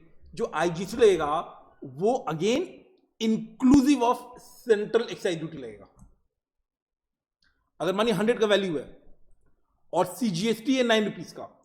अब 9 इस पे गया CGST, SGST किस पे लगेगा सर? ये भी इसी पे लगेगा, क्योंकि GST पे GST नहीं लगेगा, बाकी कोई भी टैक्स हो उस पे GST लग जाएगा। सो डबल टैक्सेशन क्या है? बिल्कुल है, बट GST आने के बाद बस इतना हुआ है कि GST एक्ट के अंदर, GST लॉ के अंदर टैक्स पे टैक्स नहीं लगता है, बाकी कोई लॉ अगर आ गया तो उस पे GST लगता है। सेकेंड, अच्छा ये आप रीड कर लीजिएगा, ऑब्जेक्टिव ऑफ कंपेंसेशन सेस, मन करे इग्नोर कर देगा, एग्जाम में कभी नहीं आएगा। नेक्स्ट है, अगेन बहुत इंपॉर्टेंट है और बहुत ही कॉमन है, obligation of supplier met by the recipient. मतलब सपोज मैंने आपको सामान बेचा, मैंने आपको लेक्चर बेचा, पेन ड्राइव। अब मैंने बोला कि बाबू 10,000 का दाम है, ऑल्दो मेरा दाम बहुत कम होता है बट कोई बात नहीं, मैंने आपको बोला 10,000 का दाम है, आपने मुझे 10,000 पे कर दिया। अब सुनते रहिएगा, मैंने बोला मैं आपको बुक भी भिजवाऊंगा, और बुक अगेन कोई एक्स्ट्रा चार्ज नहीं होता है, आपके घर पे बुक पहुंचा, एंड माइंड यू वो लोग आपसे पैसे मांग रहे हैं, उन्होंने बोला कि नहीं किशन सर ने तो कुरियर का अमाउंट पे नहीं किया है, आप पे कीजिए। एंड अगर आपको कुरियर का अमाउंट पे करना पड़ गया जो कि मुझे पे करना चाहिए था, और आपने अगर मानिए 1,000 रुपए का कुरियर का अमाउंट पे कर दिया, तो टोटल वैल्यू ऑफ सप्लाई 11,000 हो गया, क्योंकि जो आपने पेमेंट करी दैट वाज माय ऑब्लिगेशन, मुझे पे करना चाहिए, मेरी जिम्मेदारी थी जो आपने पे कर दी। सो अगर सप्लायर की जिम्मेदारी, ऑब्लिगेशन मतलब जिम्मेदारी, अगर सप्लायर की जिम्मेदारी अगर रेसिपिएंट पे कर दे तो उसे भी वैल्यू का पार्ट मानेंगे। सिंपल से लॉजिक में आप ये बोल सकते हो, जो ट्रांजेक्शन वैल्यू होता है वो प्राइस पेड और payable by recipient to supplier pay कर दो, आपने 10,000 मुझे पे कर दिया, और to third party on behalf of supplier, courier वाले को मुझे पे करना चाहिए था, मैंने पे नहीं किया और आपने पे कर दिया मेरे बिहाफ पे, तो ये दोनों को आप इंक्लूड कर लोगे। तो अगर कोई स्टूडेंट है, अगर इसने किशन को 6,000 पे किया, एंड सपोज पिंकू चाय वाले को किशन से 6 रुपए लेने थे, सॉरी कितना 4,000 लेना था, ये मैंने एक लंबा चौड़ा एग्जांपल दिया था, और सपोज मैंने उसे पे नहीं किया और स्टूडेंट पे कर रहा है 4,000, और बाद में स्टूडेंट रिकवर नहीं कर रहा है मुझसे, ये बेसिक असम्पशन है कि वो मुझसे रिकवर नहीं कर रहा है, तो बेसिकली वैल्यू सप्लाई कितना हो गया 10,000। क्यों? क्योंकि आपने ये जो 4,000 पे किया, this has been paid by the recipient on behalf of the supplier. आपकी स्टडी मैथ में ये एडटेक वाला एग्जांपल होगा, आई एम श्योर आपने देखा होगा। एडटेक से मैं एग्जांपल कर लेता हूं, एक कंपनी थी, उसने एक इवेंट ऑर्गेनाइज कराई, एडटेक ने बोला कि मैं आपको सर्विस दूंगा इवेंट कंडक्ट कराकर, 1 लाख रुपए पे हुआ। पता चला इवेंट में कि कुछ सामान नहीं आया है, और थर्ड पार्टी वेंडर को पे करना पड़ गया 30,000। सो XYZ कंपनी जो कि रिसिपिएंट है, इसको पे करना पड़ेगा 30,000 on behalf of the edtech, ये सप्लायर के बिहाफ पे। तो ये 30,000 क्या है? ये 30,000 है obligation of edtech supplier made by the recipient. तो वैल्यू सप्लाई कितना हो गया 130। मैं बता रहा हूं, एक अजम्पशन हम क्या डालते हैं, assumption recipient has not recovered the amount from supplier। तो हम लोग ये मान के चलते हैं कि जो XYZ कंपनी अगर कुछ नहीं लिखा हुआ है तो क्या मानोगे कि इस बेचारे को टोटल लॉस कितना हो गया, कितना खर्चा लगा, 1 लाख तो डायरेक्टली पेमेंट किया एंड 30,000 इनडायरेक्टली। बाबू कंसिडरेशन वैसे भी डायरेक्ट या इनडायरेक्ट हो सकता है। तीसरा इंसिडेंटल, तो हमने क्या टैक्स कर लिया, obligation of the supplier made by the recipient कर लिया। तीसरा इंसिडेंटल एक्सपेंस, छटपुट खर्चे, मतलब up to the time of delivery, up to the time of delivery जितने भी खर्चे हो, तो raw material, processing, delivery charge, freight, packing, design, cartage, freight inward freight outward दोनों, installation, erection, commission, buyer commission, सब इंक्लूड करेंगे। सब कुछ इंक्लूड होगा कब तक, up to the time of delivery तक। जितने भी कॉन्ट्रैक्ट में जो जो चीजें लिखी हुई हैं वो सब इंक्लूड होगा। सो ये एग्जांपल रहने दीजिए, ये देखिए, raw material, processing, cost of production, selling and profit, cost of sale, incidental expense, delivery. तो ये डिलीवरी तक जितना होगा, all expense incurred till the time of delivery shall form part of value of supply including commission. अब इसमें ना package, freight outward, freight inward, ये सब आपको कराया गया होगा। Installation charge, erection charge, testing charge, ये सब का सब यहाँ पे इंक्लूड होता है। वो आप बुक से देख लीजिएगा जो बाकी है। एक कमीशन का इंपॉर्टेंट पॉइंट था तो बायर कमीशन वो मैंने लिख दिया, वो भी इंक्लूड होता है। इंटरेस्ट अब भी जब हम लोगों ने पढ़ाई की थी टाइम ऑफ सप्लाई, मैंने आपको ये करा दिया है। It shall be included in the value of supply on actual payment basis. अगर वेव्ड ऑफ है तो जीएसटी नहीं लगेगा। और टू इंपॉर्टेंट पॉइंट्स क्या है, एक तो time of supply of interest shall be different from time of supply of goods and interest shall be considered inclusive of GST. ये जब हम लोग टाइम ऑफ सप्लाई कर रहे थे तो हमने तमीज से करा दिया था। तो टैक्सेस इंक्लूड होगा, every taxes other than GST. Obligation of the supplier met by the recipient include होगा। All the incidental expense up to the time of delivery include होगा। इंटरेस्ट को इंक्लूड करेंगे अगर एक्चुअल में पेमेंट हो जाए तो। सब्सिडी, सब्सिडी में दो तीन अच्छे अच्छे पॉइंट्स हैं। सब्सिडी हम लोगों ने आपको जब सप्लाई चैप्टर कर रहे थे तभी कराया था, जो चैप्टर नंबर 2 था। मैं दोबारा रिवाइज कराता हूं। सब्सिडी अगर गवर्नमेंट देगा तो वैल्यू का पार्ट नहीं बनेगा, बट इसमें दो बड़े मेजर कॉन्सेप्ट्स हैं। इनफैक्ट 3 कॉन्सेप्ट याद कीजिए। सप्लायर, ऐसे सब्सिडी पार्ट नहीं बनेगा वैल्यू का अगर 3 कंडीशन हो। पहला, it must be given by the government. दूसरा कंडीशन, टू द सप्लायर। और तीसरा condition, the subsidy should be linked with the price of the product. मतलब सर, अगर अदर देन गवर्नमेंट कोई आपको सब्सिडी दे रहा है वो वैल्यू से डिक्रीज नहीं होगा। ये आपको बताया जा चुका है। वहां पर अगर सपोज एक सप्लायर है, एक रेसिपिएंट है, इसने 10 लाख का सर्विस दिया, 2 लाख का पेमेंट किया रेसिपिएंट ने, एंड गवर्नमेंट ने 8 लाख का पेमेंट किया। इस केस में क्या होगा, जीएसटी कितने पे लगेगा? तो सरकार बोला कि चूंकि गवर्नमेंट ने दिया, सप्लायर को दिया, तो भैया जीएसटी केवल 2 लाख पे लगेगा। बट अगर ये नॉन गवर्नमेंट दे रहा है तो सरकार बोला कि भैया इन दैट सिनेरियो पूरे 10 लाख पे। तो पहला कंडीशन क्या है, it has to be given by the government, तभी माइनस होगा। दूसरा, it should be given by the given to the supplier. And तीसरा, it should be specific subsidy in relation to the product और service. अगर suppose subsidy सरकार दे रहा है फैक्ट्री बनाने के लिए, और फैक्ट्री बनाने के लिए सब्सिडी है, तो प्राइस ऑफ प्रोडक्ट को डायरेक्टली इंपैक्ट थोड़ी कर रहा है। तो इंपॉर्टेंट है ये, मैं वही क्वेश्चन भी करा दूंगा। सब्सिडी, पहला condition, given to supplier, linked with the price of the supply, and तीसरा बाय द गवर्नमेंट। अगर ये तीनों कंडीशन फुलफिल्ड है, reduce from the value that is shall not form part of value. GST shall be levied on value after subsidy, that is net amount. But अगर कोई भी और है other than government दे रहा है, no reduction from value. GST shall be levied on value before subsidy, that is gross amount. तो अगर net amount दिया हुआ है तो आप सब्सिडी ऐड कर दीजिए। ग्रॉस नेट आप समझते हो, gross amount minus subsidy net amount होगा। तो नेट अमाउंट कब लेंगे? नेट अमाउंट यानी वैल्यू में से सब्सिडी को माइनस कब करेंगे? अगर 3 कंडीशन, गवर्नमेंट दे, in relation to the supply दे, एंड टू द सप्लायर दे। आपको याद होगा इंडियन गैस वाला जो हमने केस करा दिया है चैप्टर नंबर 2 में, वो बहुत अच्छा केस है। मैं आपको दोबारा रिवाइज करा देता हूं। अगर सपोज एक इंडियन गैस वाला है, अब आज एक केस में क्या हो रहा है, मानिए गैस दे रहे हैं मुझे, गैस के लिए मुझे पे करना पड़ रहा है 800, और गवर्नमेंट सब्सिडी दे रहा है मुझे 300। तो मुझे नेट खर्चा कितना हो रहा है मेरे लिए, रेसिपिएंट के लिए? 500।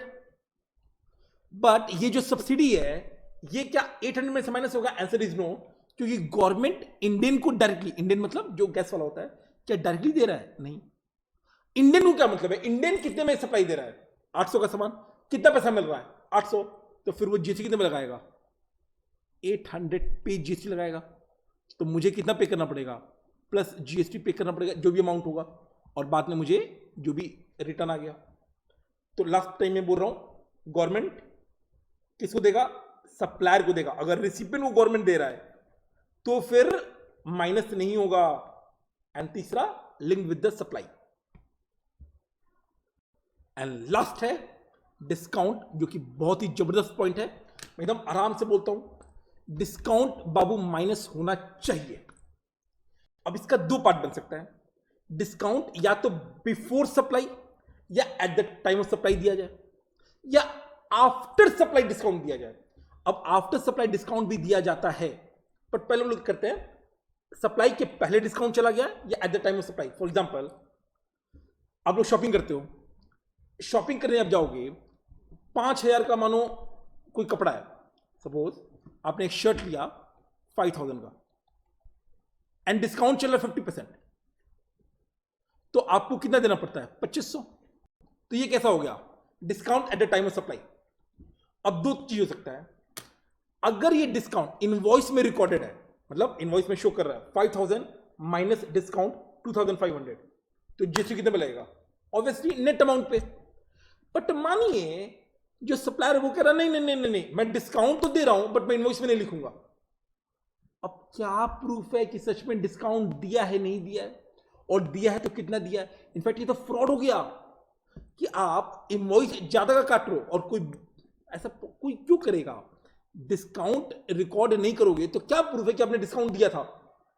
तो गवर्नमेंट बोलता है कि अगर before and at the time of supply है और discount is recorded in the invoice, तो ट्रांजेक्शन वैल्यू क्या होगा? ये होगा as per the invoice minus, that is MRP minus discount. तो जो भी दाम है minus discount, no GST on discount. सबसे बड़ा example, Kishan giving discount to student and recording it in the invoice. Suppose मेरा फी है पेन ड्राइव का, अगेन मैं ऐसे लिख रहा हूं, स्टैंडर्ड प्राइस 10,000, और मैंने बोला है कि भैया अभी लॉकडाउन चल रहा है, अभी मानिए डिस्काउंट दे रहे हैं, और डिस्काउंट कितना दे रहा है? मानिए 40%, और मैं बिल काट रहा हूं 6,000 का, तो मैं जीएसटी कितना में लगाऊंगा? 6,000 पे। तो डिक्लेयर्ड फी 10,000, डिस्काउंट सपोज 2,000 है, अमाउंट चार्ज 8,000, इनवॉइस इशूड 8,000, तो जीएसटी कितना पे? Value supply 8,000। दूसरा केस, मैं कह रहा हूं कि लॉकडाउन चल रहा है, डिस्काउंट दूंगा बट मैं बिल काटूंगा 10,000 का। अब सरकार बोला भैया क्या प्रूफ है, क्या कौन माई बाप है कि आपने सच में डिस्काउंट दिया था या नहीं दिया था? ठीक है, तो अगर डिस्काउंट रिकॉर्डेड नहीं है तो इसका कोई प्रूफ नहीं है, सरकार इसको माइनस करने नहीं देता है। आप सीधे यहां देखिए, अगर डिक्लेयर्ड फी 10,000 है, डिस्काउंट 2,000 है, अमाउंट चार्ज 8,000 है, बट अगर आपने इनवॉइस इशू कर दिया 10,000 का, तो वैल्यू सप्लाई कितना मानेंगे? 10,000। क्योंकि देखो किसी भी ट्रांजेक्शन का प्रूफ क्या होता है? किसी भी ट्रांजेक्शन का प्रूफ क्या होता है? इनवॉइस होता है। तो आपने अगर इनवॉइस में डिस्काउंट शो नहीं किया तो बाबू वो माइनस नहीं होगा। ठीक है, सो क्रक्स क्या है? अगर डिस्काउंट बिफोर या eight the time of supply हो रहा है and recorded in the invoice है, अगर रिकॉर्डेड इन द इनवॉइस है तो माइनस हो जाएगा। रिकॉर्डेड इन द इनवॉइस नहीं है, इनवॉइस फुल वैल्यू के लिए इशू कर रहे हो, तो फिर फुल वैल्यू पे टैक्स देना पड़ेगा। मजा है इसमें आफ्टर द सप्लाई। अब मुद्दा है कि क्या sir after the supply discount मिलता होगा? तो एक छोटा सा केस है, आइए मैं केस के साथ करता हूं, ज्यादा मजा आएगा। देखिए, R limited a manufacturer of readymade garments. मैं ये क्वेश्चन इससे करा रहा हूं ताकि आपको समझ में आए कि भैया प्रैक्टिकल लाइफ में ऐसा होता होगा कि नहीं। Appointed a certain dealer for selling the goods. So एक मैन्युफैक्चरर है, उसने एक डीलर को अपॉइंट किया कि मेरा सामान बेचो। He entered into the agreement to allow 3% discount by way of credit note if the dealer purchases goods for more than 40 lakh in the period of 3 months. तो T0 पे कॉन्टेक्ट किया गया कि मैं सामान मैन्युफैक्चर कर रहा है कि भैया डीलर मैं तुम्हें सामान बेच रहा हूं, तुम आगे बेचना। अगर आपने 3 महीने के अंदर 40 लाख या उससे ज्यादा का तुमने 40 लाख से ज्यादा का सामान बेच दिया तो मैं तुमको 3% का डिस्काउंट दूंगा। यानी यहां पे हमने एग्रीमेंट कर लिया क्या कि डिस्काउंट मिलेगा 3% का।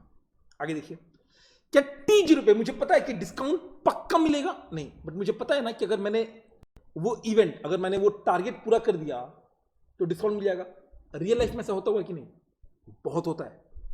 अभी होली आई थी, हर दुकानदार को टारगेट्स मिले हुए थे। आप हमारा इतना रिफाइन, आप समझते हो ना, पुआ बनता है, पूरी बनती है, इतना रिफाइन अगर आप बेच दोगे तो आपका ये गिफ्ट, ये गिफ्ट, ये डिस्काउंट, बहुत सारा डिस्काउंट मिलता है। सो ये एग्रीमेंट हो गया। One dealer G exceeded the target and purchase goods for 50 lakh. अब ये बात कब पता चलेगा? 3 महीने के बाद कि भैया इस बंदे ने कितना कर लिया, 50 लाख, जीएसटी 12% पे था। अब मुझे बताइए इसको डिस्काउंट मिलेगा कि नहीं? डिस्काउंट मिलेगा कितना? 3%। अब 3% ऑफ 40 लाख या 50 लाख? बाबू 40 लाख तो बस एक लिमिट था, अगर मैंने 50 लाख बेचा तो डिस्काउंट आपको मिलेगा 3%। अब ये जेन्युइन केस है या फ्रॉड केस है? तो सरकार बोलता है जेन्युइन केस है। तो गवर्नमेंट ने लॉ ये बनाया है कि सप्लाई के बाद भी पोस्ट सप्लाई डिस्काउंट भी माइनस हो जाएगा अगर 3 कंडीशन पूरे हो। कितने कंडीशन पूरे हो? 3। पहला, there must be an agreement for this discount at the time of supply. तो जब सप्लाई हुआ था, ओरिजिनल सप्लाई विदाउट डिस्काउंट जब सप्लाई हुआ था, तब एग्रीमेंट था कि नहीं डिस्काउंट का? था। दूसरा, जो रेसिपिएंट है जिसको डिस्काउंट चाहिए वो ये बता पाए कि ये डिस्काउंट किस इनवॉइस से मिल रहा है। तो ये जो 50 लाख ये भाई साहब ने परचेस किया होगा इस 3 महीने में, उसका रिकॉर्ड होगा कि नहीं? होगा। एंड तीसरा बहुत इंपॉर्टेंट, रेसिपिएंट को आईटीसी कितने का मिलना चाहिए? जस्ट इमेजिन दिस, रेसिपिएंट को आईटीसी कितने का मिलना चाहिए? रेसिपिएंट आईटीसी तो लेके बैठा होगा 50 लाख का, क्योंकि उसने परचेस करते गया आईटीसी बुक करते गया 50 लाख का 12% कितना होता है? आप कैसे लगाइए? 6 लाख। और अगर उसको डिस्काउंट मिल गया, जेन्युइन डिस्काउंट, और सरकार इसको माइनस कर दे रहा है, तो इसको आईटीसी कितने का मिलना चाहिए? 48 लाख का 12%।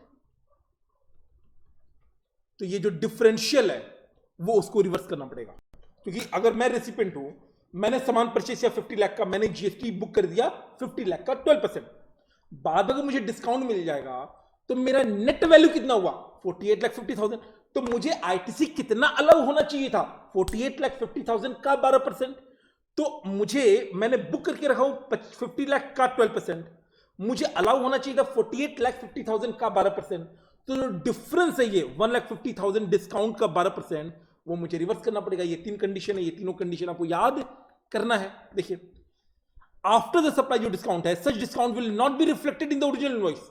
ओरिजिनल इनवॉइस में रिफ्लेक्ट नहीं होगा, बट फिर भी उसको हम माइनस कर देंगे, नेट अमाउंट पे टैक्स करेंगे, माइनस कर देंगे, अगर as per the agreement which existed at the time of supply, plus can be linked with the invoice of purchase. जो रिसिपिएंट वो बता सके कि किस किस इनवॉइस के बेसिस पे आपको डिस्काउंट चाहिए। एंड तीसरा, proportionate ITC on the discount to be reversed by the recipient. जो डिस्काउंट मिल रहा है उसका जो आईटीसी है वो रिवर्स करना पड़ेगा। इस केस में discount will not be included in the value of supply, it will be reduce from value. Example, year and discount based on pre determined targets. 3 condition. Supply जब हो रहा था उस समय डिस्काउंट तो इनवॉइस में रिकॉर्ड नहीं होगा, बट कम से कम एग्रीमेंट होना चाहिए। जब वो टारगेट पूरा हो गया तो आपको पता होना चाहिए किस इनवॉइस के बेसिस पे आपको डिस्काउंट चाहिए, एंड जो डिस्काउंट आपको मिल रहा है उसका आईटीसी आपको रिवर्स करना चाहिए। इसके अलावा जो भी डिस्काउंट है, any other case, discount not reduce from the value of supply, GST shall be levied on the value including discount, that is ये ग्रॉस अमाउंट पर लगेगा। Example, discount given to push sales without any prior agreement. जो question number 4 अभी हम देख रहे थे, उसी का ये देखिए कितना बढ़िया प्रेजेंटेशन है। मैन्युफैक्चरर T0 पे enter हुआ agreement with wholesaler that if you purchase in excess of 40 lakh additional discount 3% will be given. Period के बाद टोटल परचेज 50 लाख, भाई ने आईटीसी कितना अवेल किया हुआ है? 6 लाख, डिस्काउंट कितना मिला? 3 लाख 150, तो नेट अमाउंट कितना हुआ? 48,50,000। सो आईटीसी आपने अवेल किया है 6 लाख 50 लाख पे, आपको कितना लाभ होना चाहिए? 48,50,000 का 12%, तो कितना रिवर्स कीजिएगा? 18,000। ये तो वो लॉन्ग कट। एक और शॉर्टकट क्या है भैया, जो डिस्काउंट है उसका जीएसटी रिवर्स कर दीजिए, ये भी आपका 18% ही आएगा। ठीक है, अब देखिए, मैं हमेशा बोलता हूं क्वेश्चन करना बहुत जरूरी है। मैं आपको 1-2 क्वेश्चन करा देता हूं ताकि आपको पता रहे कि कैसे होता है।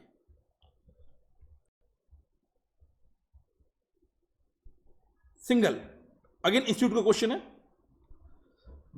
मैं एकदम तेजी में पढ़ता हूं, इसमें 2-3 अच्छी बातें हैं। Single brothers registered in Uttarakhand has supplied 30 ton of a chemical at 50,000 per ton excluding taxes. Okay, तो हमें वैल्यू निकालना है, तो हम क्या करेंगे, 30 टन 50,000 के रेट पे वैल्यू है 8 सितंबर को. The invoice for the supply has also been issued on the same date. Following additional amount were also charge. Freight include हुआ या नहीं होगा सर? इंसिडेंटल एक्सपेंस, छुटपुट खर्चे up to the time of delivery include करते हैं. Packing yes, weighing charge yes, cost of instrument specially purchase by Singal brother to manufacture the chemical.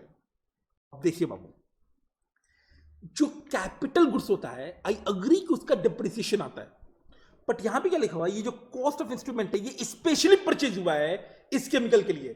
कि बहुत बड़ा ऑर्डर होता है ना, उस ऑर्डर को पूरा करने के लिए कई बार एक्सक्लूसिवली मशीन खरीदा जाता है. अगर वो उसी स्पेशल परचेज हुआ है उसी काम के लिए, तो इसका भी पूरा कॉस्ट हम डाल देंगे. As per the terms of the contract, Singal brother is required to get the chemical inspected by the independent agency. तो कॉन्ट्रैक्ट में लिखा हुआ है कि भैया आपको टेस्टिंग कराना पड़ेगा, इंस्पेक्शन कराना पड़ेगा, यानी डिलीवरी से पहले ये काम करना है. Before the delivery, P has paid such inspection charge amounting to 12,000 directly to the testing agency. अब वैसे तो कराना चाहिए था सिंगल जी को, बट P ने करा दिया, डायरेक्टली पे कर दिया, यानी obligation of the supplier met by the recipient. तो ये 12,000 भी हम इंक्लूड, मतलब इसमें ये सारा इंक्लूड करेंगे, प्लस ये 12,000 भी इंक्लूड करेंगे. Singal brothers also receive 50 lakh as a subsidy from the state government. और गवर्नमेंट, मैंने बोला था ये सब्सिडी माइनस होगा अगर 3 condition, by the government, to the supplier. तो बाय द गवर्नमेंट है, टू द सप्लायर है, but it should be for the supply of goods या सर्विस. ये क्यों दिया जा रहा है? For setting of chemical manufacturing plant. ये जनरल सब्सिडी है, ये माइनस नहीं होगा, ये माइनस नहीं होगा. क्यों? क्योंकि ये वो सामान बेचने के लिए नहीं है, ये जनरल सब्सिडी है. अगर आपने AS12 I think government grant पढ़ा होगा तो वो पता होगा. सिंपल सा पॉइंट है, सब्सिडी बाबू 2 टाइप का होता है. एक होता है इसलिए दिया था जैसे गैस सिलेंडर में, कि भैया आप इसलिए सब्सिडी दिया जा रहा है कि नेट प्राइस जो सब गैस सिलेंडर का है वो कम हो जाए रिसिपिएंट के लिए. फर्टिलाइजर में सब्सिडी आता है, यूरिया में सब्सिडी आती है, तो वो रिड्यूस हो जाएगा. बट अगर पूरे के पूरे केमिकल फैक्ट्री, इसको हम माइनस नहीं करेंगे क्योंकि ये जनरल सब्सिडी है. आगे देखिए, P is required, जो recipient is required to make the payment within 15 days of supply in terms of the contract. तो 15 दिन के अंदर पेमेंट करना है. P delayed the payment of consideration and made payment in November. Okay, तो बाबू ये कब का है? सितंबर का है, एंड इनवॉइस भी सितंबर का ही है. तो time of supply of goods सितंबर है, but time of supply of interest कब है?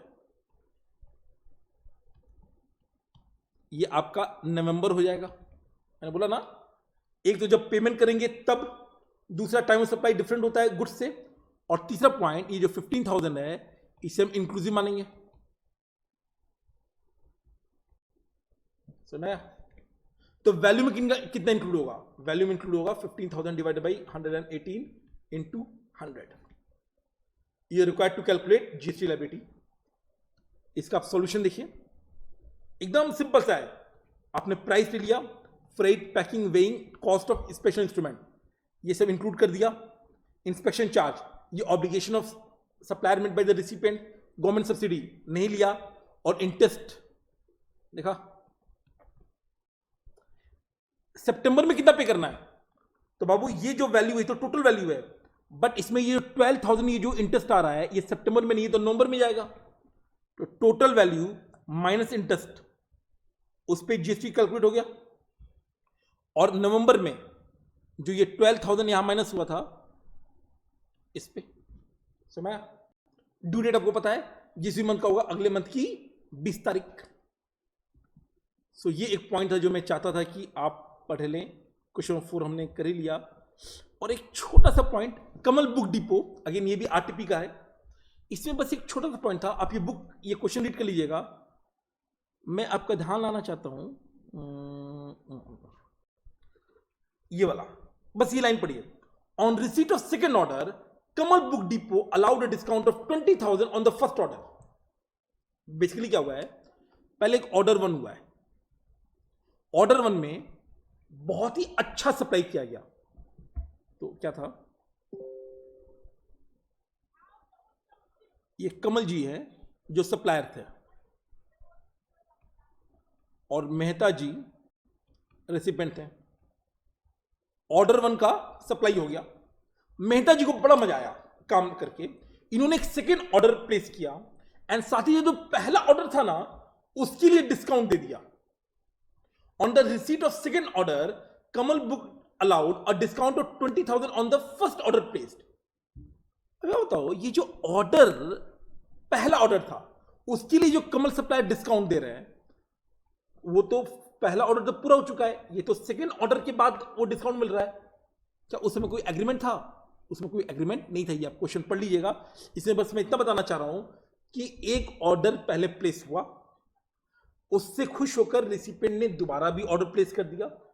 सप्लायर को लगा अरे देखो पहला ऑर्डर आया, दूसरा भी ऑर्डर आ गया, तो उसने पहले वाले ऑर्डर पे कुछ डिस्काउंट दे दिया। अब पहले वाला जो ऑर्डर था उसमें तो एग्रीमेंट था ही नहीं, ये डिस्काउंट पोस्ट सप्लाई हुआ। ऑर्डर 1 के सप्लाई के बाद ऑर्डर 2 आया, जिसके बाद उन्होंने ऑर्डर 1 के लिए डिस्काउंट दे दिया। तो ऑर्डर 1 का जो डिस्काउंट है वो तो after the supply of order 1 है। और क्या ऑर्डर 1 के टाइम पे कोई एग्रीमेंट था? Answer is no. इसीलिए ये वाला डिस्काउंट माइनस नहीं होगा। तो ये आरटीपी का क्वेश्चन है, इसको आप प्लीज देख लीजिएगा।